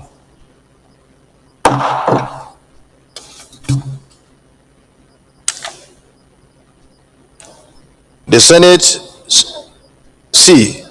The Senate in the Committee of the Whole considered the sexual harassment of students, Preventions and Prohibition Bill 2025 and approved as follows. Number of clauses. Clauses 1 to 2 as amended. Clauses 3 to 13 as recommended. Interpretation. Clause 14 as recommended. Short titles as recommended. Explanatory memorandum as amended. Long title as amended. This is true reflection. This is a true reflection of what transpired in the Committee of the Whole. The Leader of the Senate. Mr. President, I stand to move a motion that this bill be now read the third time. Minority Leader. Mr. President, this motion as moved by Senate Leader. I so second. Those in favor of the motion say aye. Those against say nay. The ayes have it. The Clerk of the Senate. Mr. President, distinguished senators, a bill for an act to repeal the National Film and Video Censors Board Act Cap N40 laws of the Federation of Nigeria 2004 and enact the National Film and Video Regulatory Commission 2025 for classification of films, video works, short democratized contents, musical video games, and for the regulation of their sales, retail distribution, online distribution, exhibition, and for related matters 2025 HB 514, third reading. Mr. President, distinguished senators, a bill for an act to establish the Chartered Institute of Digital Forensics of Nigeria to regulate the practice, including qualification, training, skill set of digital forensics among its members, and to determine the standard of knowledge and skill to be attained by persons seeking to become registered members of the profession, and for related matters 2025 HB 140, third reading. Mr. President, distinguished senators, a bill for an act to amend the Federal Medical Centers Act 2022 and for related matters 2025 HB 1747, third reading. Mr. President, distinguished senators, a bill for an act to prohibit and redress sexual harassment of students in tertiary educational institutions and for related matters 2025 HB 1598, third reading.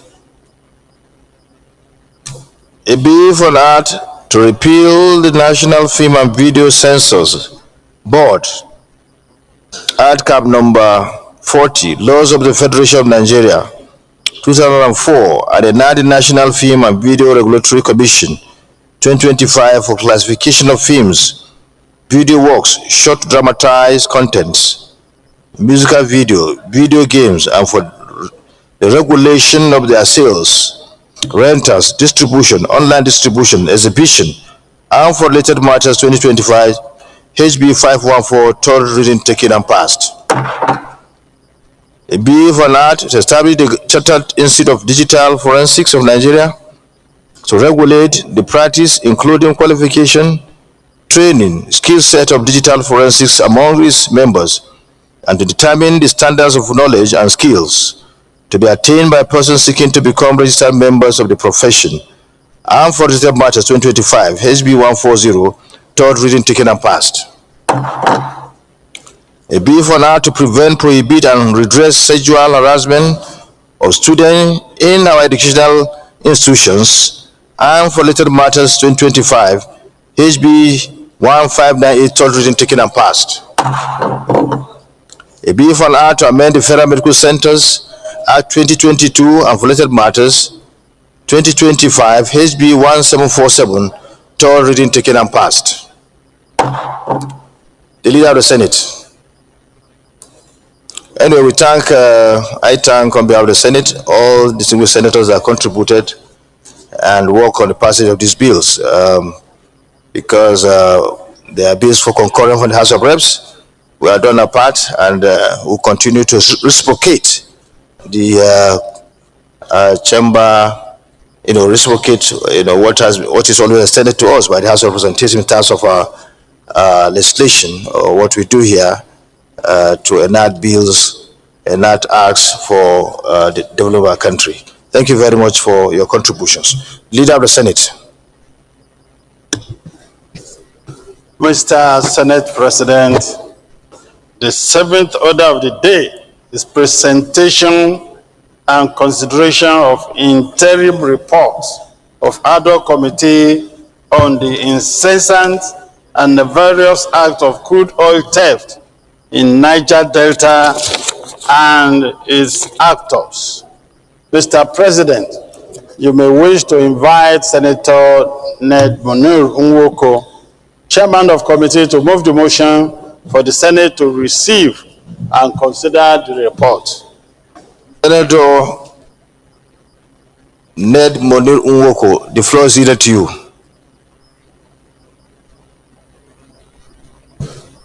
Thank you, Delta State. Mr. President, I arise to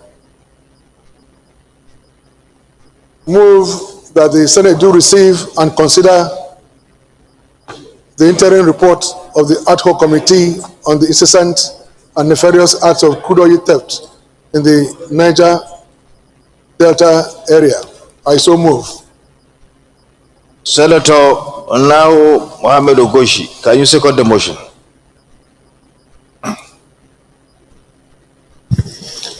Thank you very much, Mr. President. My name is Mohammed Ogoshi Onao. I stand to second the motion so moved by my friend and brother Ned Nwoko. I so second. Those in favor of the motion, please say aye. Those against say nay, the ayes have it. You may proceed, Senator Ned Nwoko.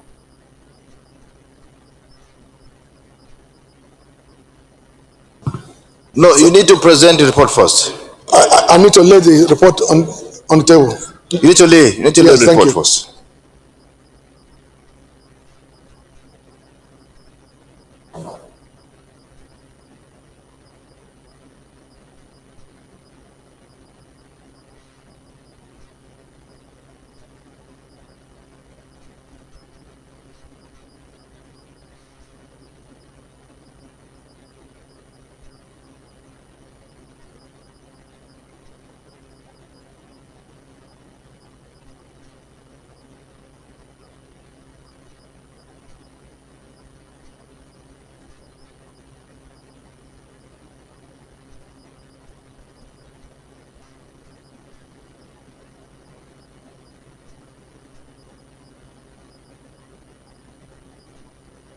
Mr. President and my colleagues, this is an interim report of the ad hoc committee on crude oil theft on the investigation of the incessant and nefarious acts of crude oil theft in the Niger Delta and its actors. Mr. President, this is actually a voluminous report running into several pages, almost 40 pages. So I am proposing to simply go to the recommendations. I know how brisk you are. I know that normally you don't waste time on reports. So may I seek your indulgence to go straight to the recommendations? That's very good. You may wish to go ahead. Thank you, Mr. President. The committee, after exhaustive deliberation and review of its findings, recommended as follows. 1, that the federal government should mandate... That's page 32, distinguished senators. Page 32. Am I right? Yeah. Thank you. That the federal government should mandate the Nigerian Upstream Petroleum Regulatory Commission, NUPRC, to strictly implement, enforce internationally acceptable crude oil measurement standards at all production sites and export terminals, or restore back to the Weights and Measures Department of the Federal Ministry of Industry, Trade and Investment to the upstream sector and empower it to acquire and use state-of-the-art measuring equipment at all production sites and export terminals. This will promote and strengthen accurate measurements, transparency, accountability in the oil and gas industry. 2, the federal government should deploy adequate modern technology, equipment, logistics to security agencies to enable them function effectively. This may include the use of UAVs, such as quadcopters, for surveillance and integrated pipeline monitoring system to detect thefts and leaks. 3, federal government should establish a maritime trust fund for the purpose of supporting the development and maintenance of maritime infrastructure, services, and initiatives. The fund is strategic to improving maritime training, safety, security, and fostering economic growth. The federal government should set up a special court to promptly prosecute crude oil thieves and their collaborators.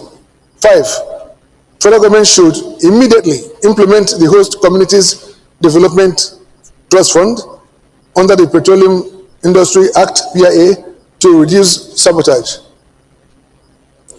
Next, all abandoned and decommissioned wells should be completely ceded to NUPRC, who should in turn hand such wells to modular refineries to reduce sabotage and increase crude availability for local consumption. 7, the ad hoc committee should be given the mandate to track, trace, and recover all proceeds of stolen crude oil transactions, both locally and internationally, as forensic review by the consultants shows over $22 billion, $81 billion, and $200 billion remains unaccounted. Conclusion: the committee appreciates the Senate leadership and the entire Senate for the opportunity to serve in this regard. It is the sincere hope of the committee that the recommendations will be strongly implemented to serve as deterrent for future theft of the nation's crude oil and help recover stolen crude funds. Thank you, Mr. President. Acting Chief Whip. Thank you. Thank you, Mr. President. Mr. President,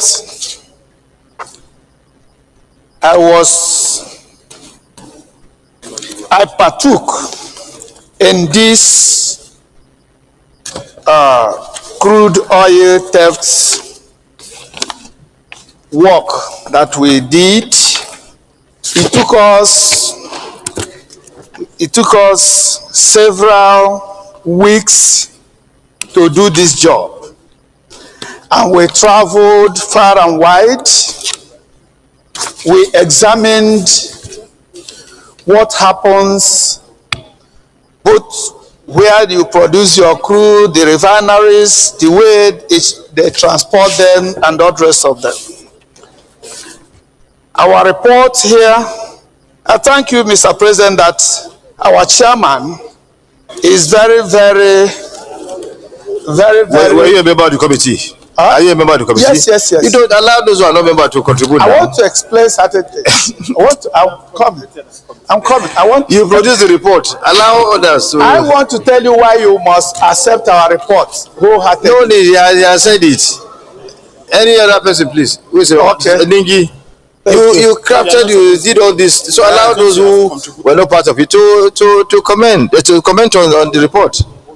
Mr. Chairman, I thank you very much. My name is Senator Abdul Ningi, and I represent Bauchi Central.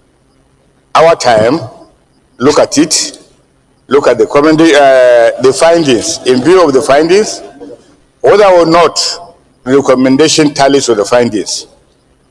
You look at page 30, foreign recovery. It goes, analysis of document by A.G. Abonyema, a consultant to the committee, revealed a total shortfall of 81 billion US dollars between expected receipts of crude proceeds declared by the NNPC DPR in 2016 and in 2017, and receipts declared by CBI respectively. Also based on interim investigation of crude sales from 2015 to date, other investigation by the international consultant in the United Kingdom and Canada, the committee projects the discovery of 200 billion of unaccounted crude oil sales proceeds, which require further investigation and recovery. So if you add this 200 billion plus 81 billion, it means there is a gap of 281 billion. But towards the end of the recommendation of the committee, this is where my problem lies.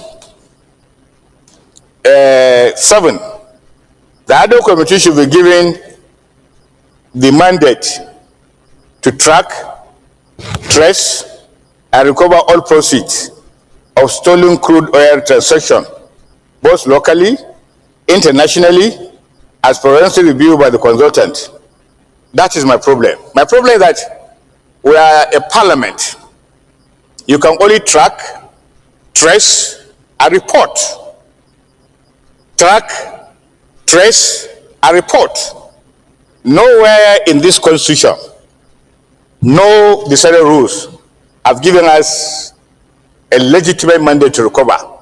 So what I think we should do, the committee should know, they should give us specified losses, locations, and then report to the Senate. And then the Senate, in its conclusion, will now say, this is channel to either EFCC, ICPC, for pursuing their legitimate action. Because to recover is a very big something that is not within the purview of the parliament.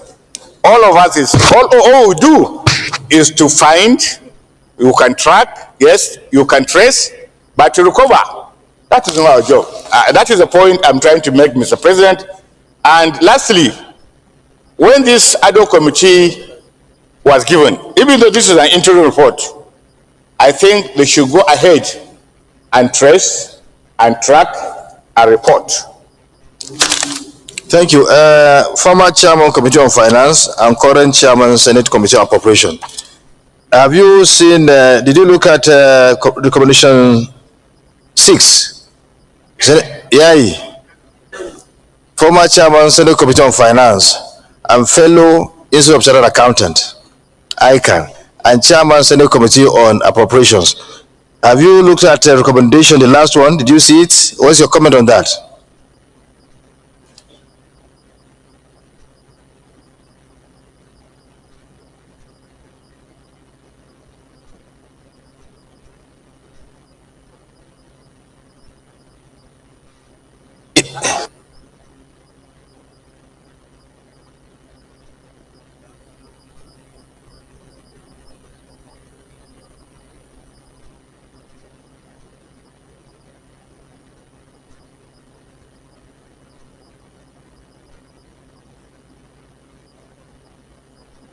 Thank you, Mr. President. Very distinguished colleague, Adeola Solomon Olamilekon, representing Ogun West Senatorial District in the Senate of the Federal Republic. Mr. President, I want to also commend the committee that handled this investigation on the interim report of the ad hoc committee on crude oil. Mr. President, this is still an interim report. A final report is not here. But from the interim report, the ad hoc committee's recommendation on the fact that we should trace, track, and recover all proceeds of stolen crude oil transaction. Mr. President, as forensic review by the consultant shows over $22 billion, $81 billion, and $200 billion. Mr. President, this fund that is mentioned in this report, if you look at it, all put together, we are talking about $300 billion. And it is expected that the consultant that handled this should come up with the detailed list of those that are involved in these kind of actions, so that we can start from there by one, looking at how they arrived at this to defraud the country to the sum of 300 billion. In terms of tracking and recovery, that is a different segment entirely. And that is why are we not go ahead and jump into conclusion on this report, because it's still interim in nature. So I will employ the committee to give us more information about this recommendation before we go ahead and agree to it. Because we need, he mentioned 300 billion. Where are we going to trace it from? Which companies that are involved? How did they come about this 300 billion? The report of the consultant is only known to the committee, it's not known to us in the Senate. So if we go ahead and give our blessing that yes, that you go ahead, how do we know who and who to go and trace? It's like empowering the committee, giving them that omnibus power to go after anybody. But they must give us the list. They must show us the list. Thank you, Mr. Chairman. So I called you because of experience. Thank you, sir. Also have experience on this, Chairman of Appropriation Committee in the Senate and in the House. You see, also a fellow of ANAN. I'm also a fellow of ANAN. Chartered Accountant fellow. So here, the Senate or indeed the National Assembly doesn't have the constitutional latitude or empowered by any law of the Federation to go and collect money from anybody. Ours is to produce a report and then send it to the executive arm of government. And then the president, who is the head of the executive arm of government, may choose to use the condolences or EFCC or whatever, or the police to recover these funds. But it's not within our latitude, our legal mandate. It's not. So that's why I called him, being an experienced person, to say his mind. He's saying it clearly. So ours is to do and send to the executive arm of government. We cannot go and collect one kobo from anybody. We cannot take any money. So I think by the time we get here, I said, Ningi, you said it because you're also experienced, you know. Well, we have the Accountant General, former Accountant General of the Federation. Maybe he wants to say something about it. You have the floor, Senator Nkwambo. Thank you, Mr. Chairman. For me, after commending the committee, sorry, I'm Senator Ibrahim Nkwambo representing Gombe North. I want to commend the committee too for a wonderful job that they have done, very thick report.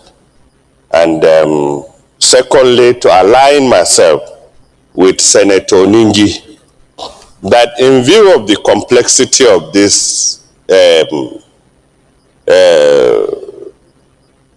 oil theft, because I'm sure my colleagues, when they look deeply, they will think it's only ordinary companies.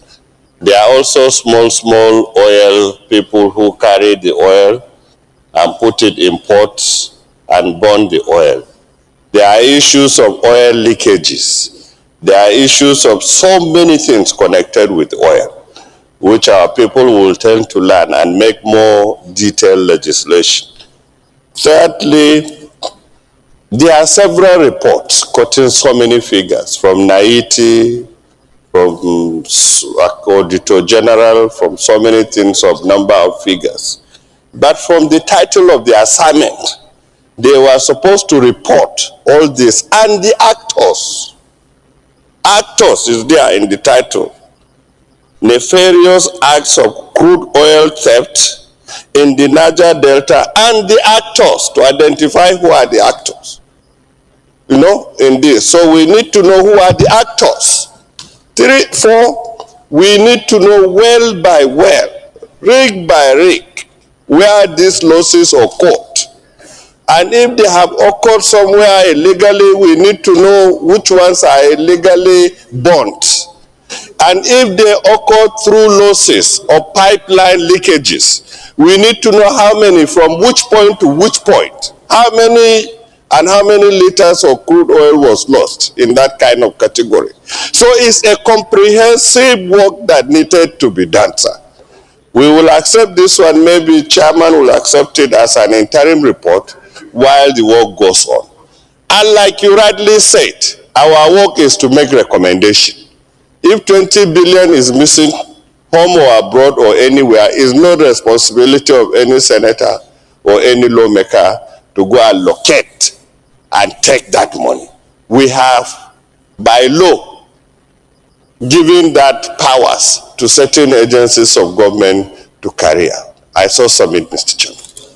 Thank you. I think we are well guided on this. By the time we get to that prayer, there should be an amendment, or we take off the prayer as a whole. Or if you think we need to amend, you people should couch what is going to be written there.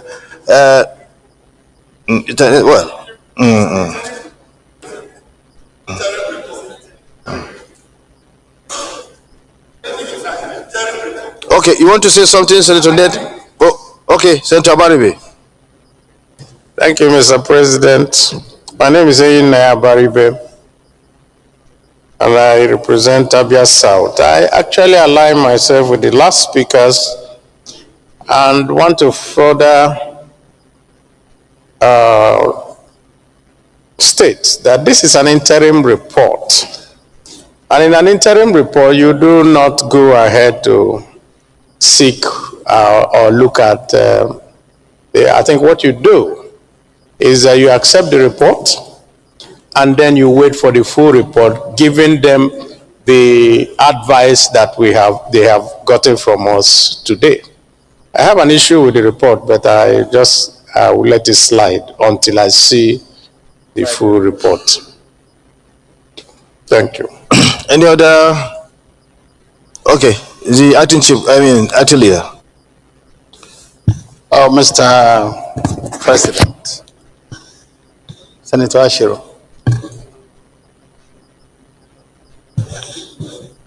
I look at this figure, $300 billion. That's almost a 10-year national budget.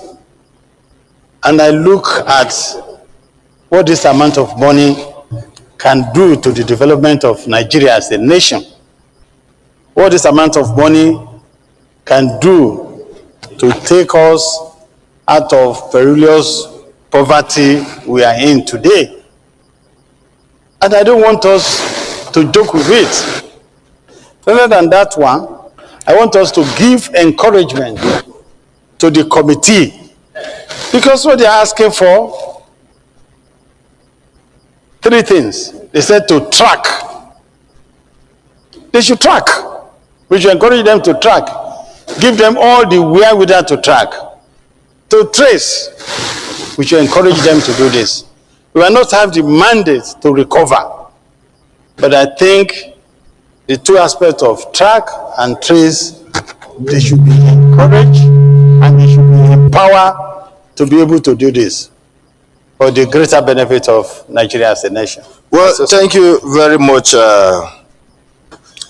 distinguished senators. You've done a wonderful job, committee chaired by Senator Ned Nwoko. You've heard about the comments. What you need to do is to go and recraft or continue, get all those involved, name by name, location, and so on and so forth, and then you put your report together so that we can submit that to the executive government, who will pursue those who have cheated Nigeria, and then whatever they took will now be recovered. So you go out there and then do the needful. You've done very well. We are proud of you. So continue. No, the Senate will continue. We'll conclude. He wants to chip in something himself. He may want to chip in something. I think he was doing well. I can wait for him to finish. Okay.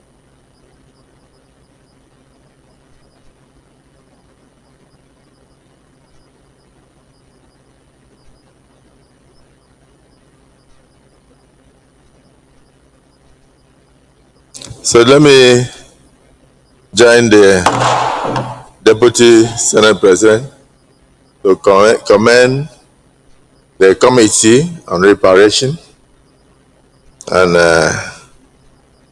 then the Special Ad Hoc Committee on Crude Oil Theft, headed by our brother, distinguished Senator Ned Nwoko, for this interim report. I believe it's a step in the right direction. So we will not go into the full prayers until we have the full report before us.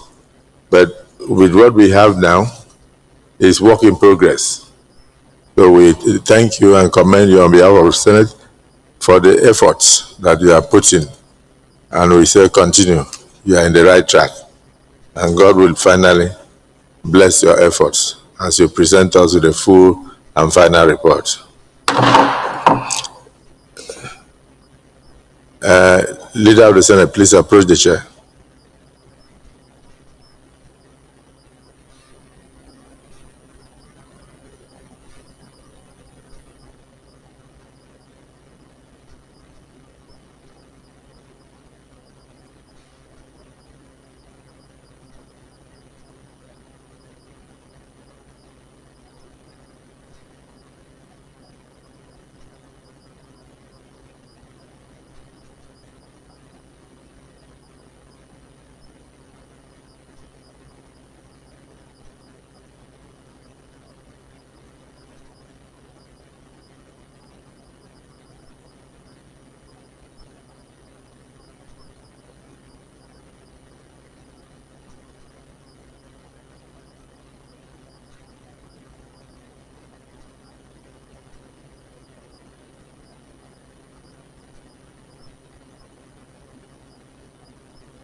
Mr. President, the eighth order of the day is presentation and consideration of the report of joint committees on earth, secondary and tertiary and agricultural production services and rural development in respect of a motion on the urgent need to investigate with an intention to halt the continuous unsound practices of chemical ripening of fruits by fruit sellers in Nigeria.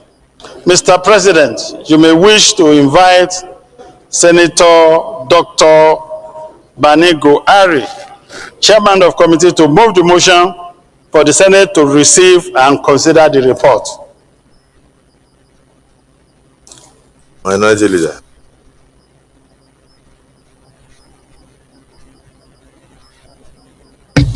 Mr. President, very distinguished colleagues, I like to second the motion as ably moved by the Senate Leader. As you second. Distinguished colleagues, the motion has been moved and seconded that we do receive the report on the Commission on Health. Those in support say aye. Those against say nay. The ayes have it. Distinguished President Senator Ipalibo Banigo. Thank you, Mr. President. My distinguished colleagues, I rise to move the motion that the Senate do receive and consider the report of the Joint Committee on Health, Secondary and Tertiary, and the Agricultural Production Services and Rural Development Committee in respect of a motion on the urgent need to investigate with an intention to halt the continuous unwholesome practices of chemical ripening of fruits by our fruit sellers in Nigeria.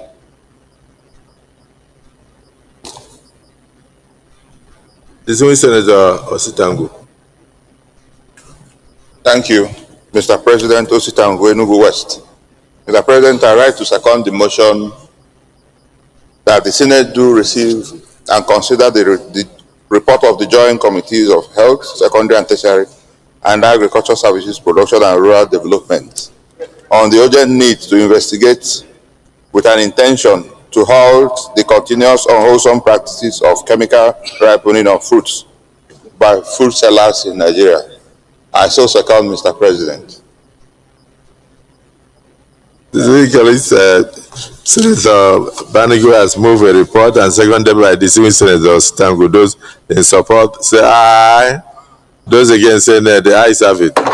Distinguished Senator Banigo, you may now proceed to lay the report and thereafter you will summarize.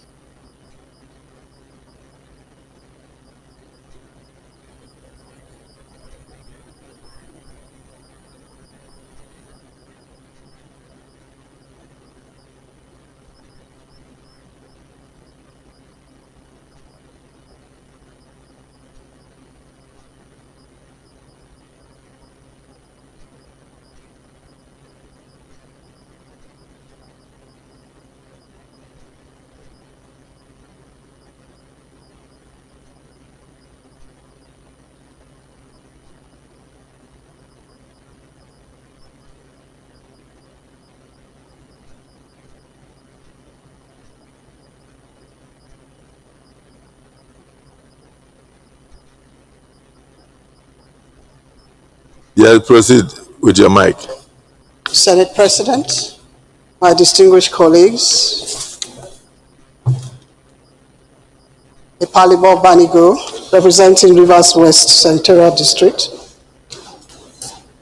The Senate of the Federal Republic, at its sitting on the 21st of May, debated a motion titled Urgent Need to Investigate with an intention to halt the continuous unwholesome practices of chemical ripening of fruits among fruit sellers in Nigeria, and referred it to the Joint Committees of Health and Agricultural Services, Production and Rural Development. This motion was sponsored by Senator Annie Antonio Curry and seeks to bring to the fore the worrisome unwholesome practices. The joint committees went into an investigative hearing on Thursday, the 17th of July, and received a lot of memorandum and a lot of interactions from the general public. The motion received overwhelming support from stakeholders at the investigative hearing. Your Excellency, the Senate President, and my distinguished colleagues, it is on record that the ripening of fruits with the use of chemical causes of the use of chemicals cause a lot of hazardous risks to human health and subsequent health risks and death. This is a public health crisis, and it's not just a consumer rights issue. The practice in itself undermines food safety and threatens lives and must be halted through effective legislation, public education, and regulatory enforcement. In 2025 alone, Nigeria recorded over 14,000 cases of cholera, resulting in about 378 deaths and 119 deaths from food-related Lassa fever infections. According to the World Health Organization, Nigeria suffers over 1 million cases of foodborne illnesses annually, resulting in economic losses exceeding $3.6 billion. It is therefore apt to address this menace and nip it in the bud, especially since existing legislations such as the Criminal Code Section 243 to 245 criminalizes food, meat, and water adulteration.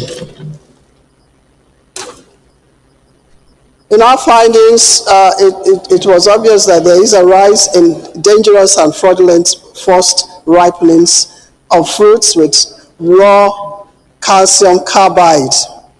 That dangerous and fraudulent food handling practices were taking place, such as cooking meats with paracetamol, preserving grains with sniper, diclovos, chemicals, washing of fruits and vegetables with detergents to enhance their appearance, soaking of cassava in detergent or hypo solution, adding banned Sudan 4 dyes in palm oil and red pepper, and use of burning of tires to remove animal furs from their skins, amongst others.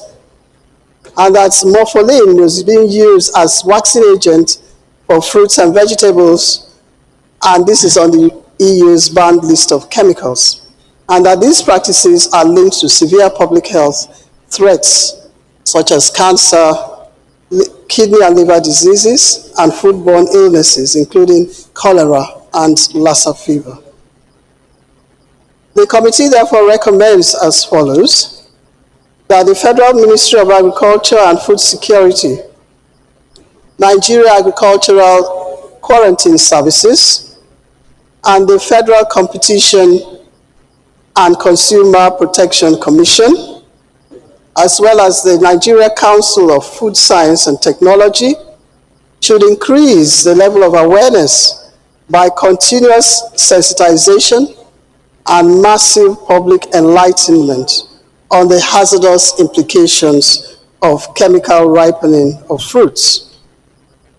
And that the Senate, through its relevant committees, should amend extant laws to prescribe stiffer punishments for persons found guilty of ripening fruits through the application of these harmful chemicals, as against natural ripening of fruits in Nigeria.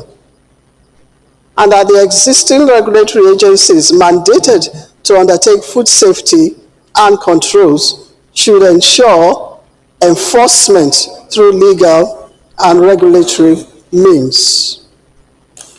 Your Excellency, Mr. President of the Senate, my distinguished colleagues, the committee greatly appreciates the President of the Senate, the Deputy President of the Senate, and the entire Senate leadership, and all our distinguished colleagues for the opportunity given to us to serve in this capacity. I hereby submit. Thank you, Your Excellencies. Is there any contribution? Yes, distinguished Senator Babangida. Thank you very much, Mr. President, sitting as chair, distinguished colleagues. I'm Babangida Hussaini, Senator representing Jigawa Northwest. I rise to commend the conciseness of the report and to commend the committee for a very good job. In the same vein, Mr. President, I want to also recommend in paragraph 1, recommendations 50, paragraph 1. In the Federal Ministry of Trade and Investments, there is a department, CPI, Commodities and Produce Inspectorate Department, that is responsible for the management of agricultural produce, especially in relation to issues of phytohygiene. We are all aware of the dangers posed by the storage, especially in the years gone by. Carcinogenous chemicals are applied to store beans and other produce, which end up consumed during the after storage. In the end, they end up getting into the system of the consumers and inflict harms. A lot of resultant deaths have been recorded in this manner. So I suggest, as part of the agencies that have regulatory responsibilities, the Consumer Produce Inspectorate Department of the Federal Ministry of Trade and Investments should be included in the recommendations to support and to encourage them to be more vigilant in managing issues that have to do with the application of chemicals in not only ripening but storage of produce in warehouses. I so submit, Mr. President.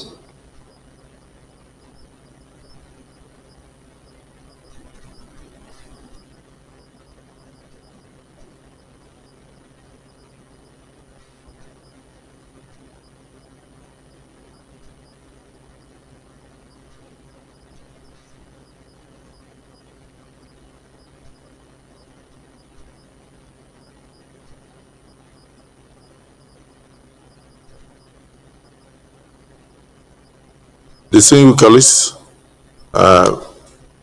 let us look at the recommendations. 1. That the Federal Ministry of Agriculture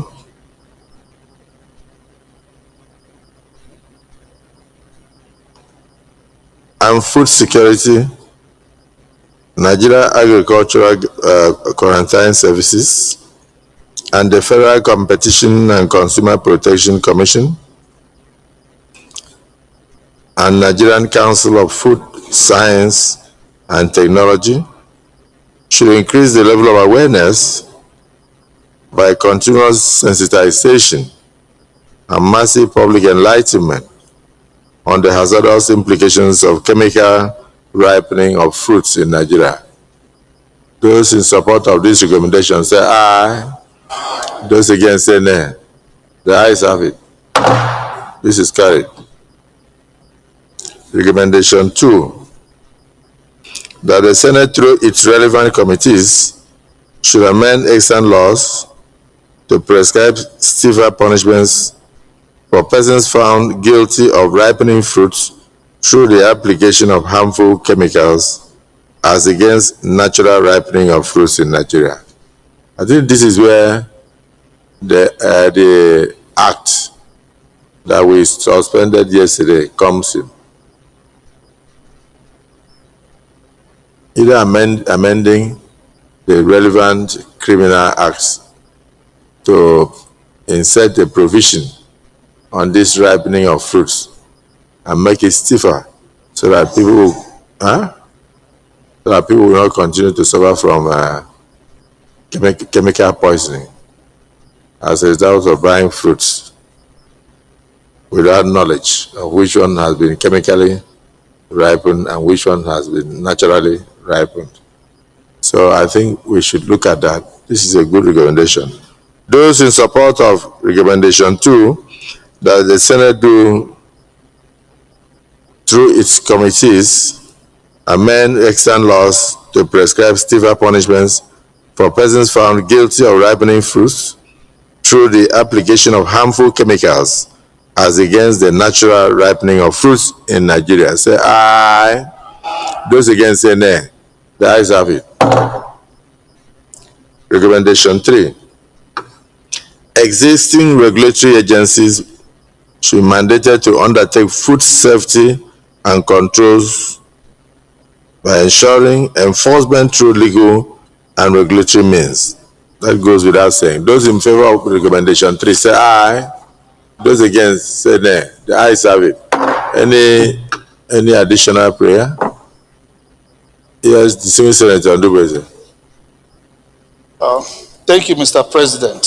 Senator Ndubeze Patrice. Mr. President, I'm adding to this recommendation that this section be referred to our Committee on Legal Services to bring up amendment on this Criminal Code Section 243245 to take care of this menace. Instant. Thank you, I submit. Any seconder? Any seconder? No seconder. They were not listening. I said that we refer to legal services to bring up amendment of this code, Criminal Code Section 243245 to take care of this menace. What you are saying, before we can take it, must be seconded. But there was no seconder, and you repeated yourself that you said, I heard you, and you know I heard you. Okay, but there was nobody seconding it, and therefore the amendment or additional prayer falls. Let me thank the chairman, Senator Iparibo Harry Banigo, and the members of this committee for doing a wonderful job. And this clearly takes care of the of yesterday's intended bill on food ripening. And I want to thank you for also reminding us that we had referred this to your committee and that your committee had done a diligent job on it.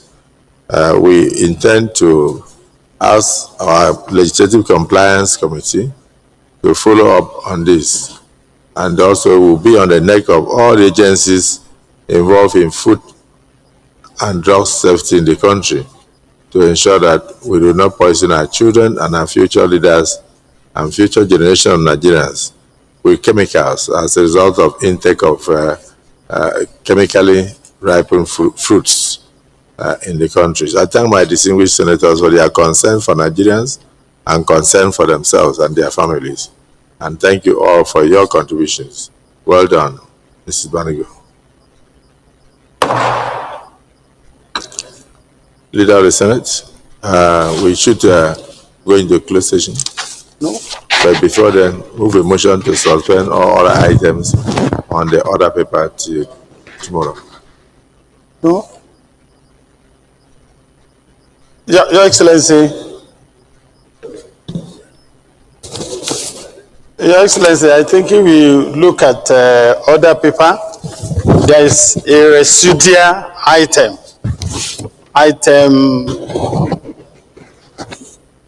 The 9th item. May I be permitted to go on to the next order of the day, being the 9th item?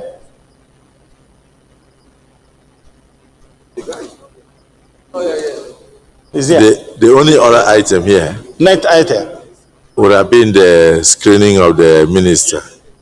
But I think it's with the security clearance is very important. So we are yet to get that.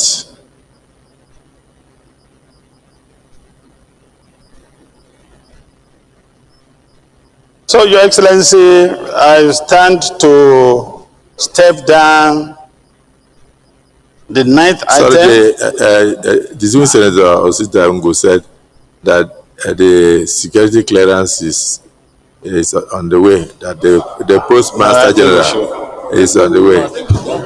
No, sir. Mr. President, this is an institution. No.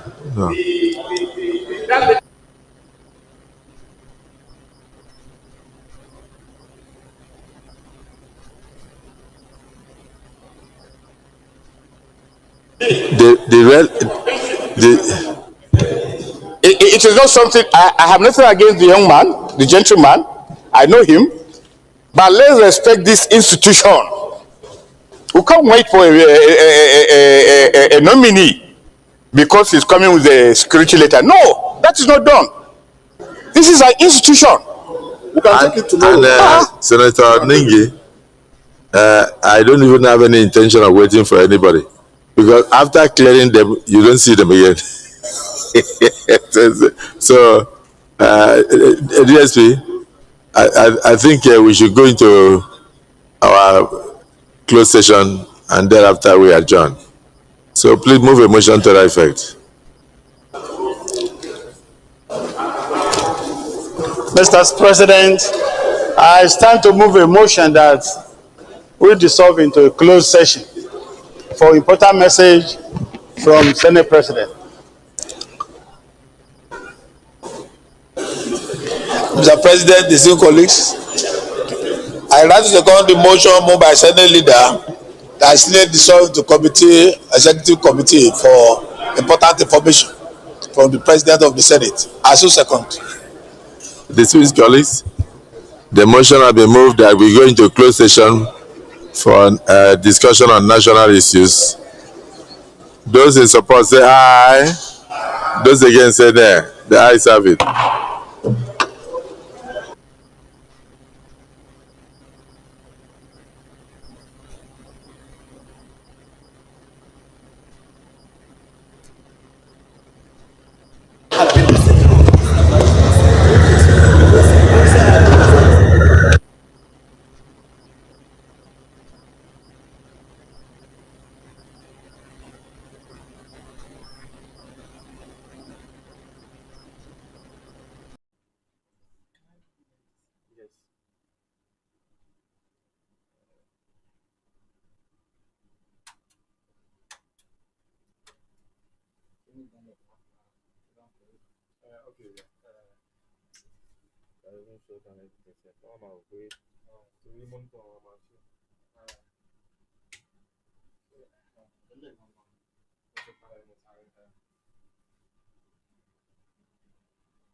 think that the camera did not it come to my total of this one. See, only 3 cameras. Try respond to that. I said, no, the camera cannot catch the whole blind spot and all that. But even at that, said, maybe 4. So even at that, if you want us to make adjustment and give him a very good job, all that, then you you on time and all that. So your response to that. Then after that one, I'll show you that one from Pacot.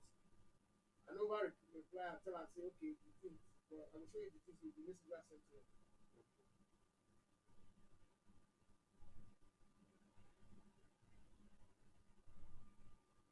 They do it on the executive session. Huh? They do it on the But you just think that there are different kinds of cameras. There are different kinds of there are different brands. We sent that one already before. Yeah, I know. But probably on this price that they're giving him, that they are of low quality. Yes, exactly. There are cameras that around this price range. Yeah, like the ones that what you recommended was what we very durable. Just type it there, send the message like that.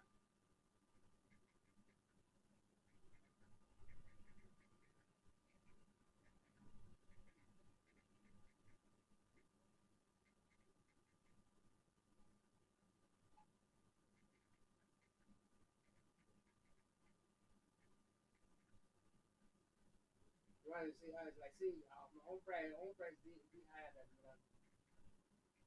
Trying to deal with us, but the thing is maybe don't go give them. Maybe like 35,000 camera.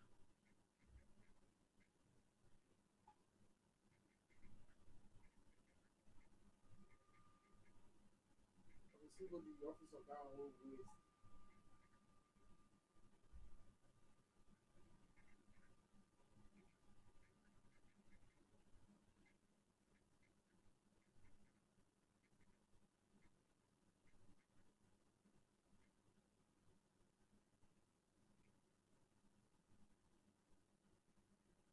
And big mention of this that 4 cameras cover 3 cameras cannot cover with all the blind spots that he wants in that.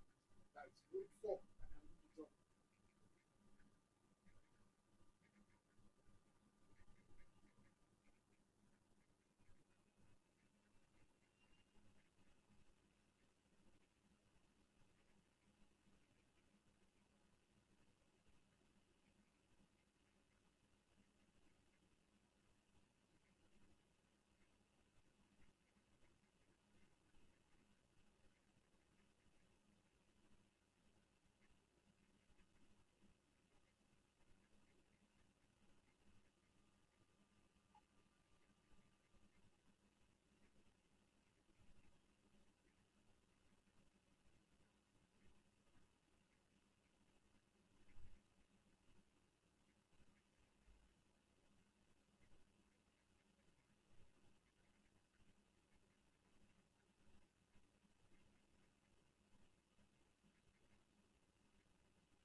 If you want something of the meantime, you can do less. You don't mind. You can recommend something that at least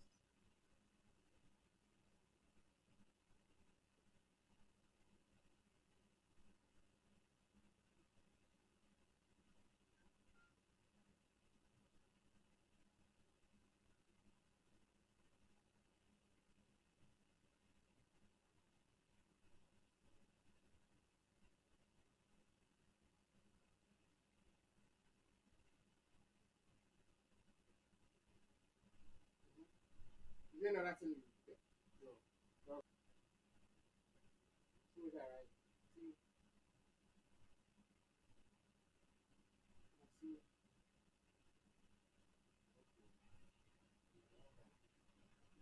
You know what I have for you? You just carry it up.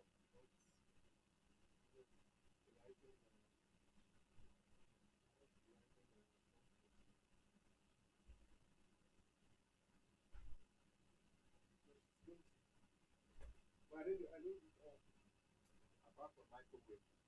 And they want power microwave. Microwave in fact. You know the day. For one now we get down to that kitchen. Now one we go up. Yeah. But that time we like to know the work. They say most of us I want a microwave better. I think everything they won't buy now. But just and I don't know.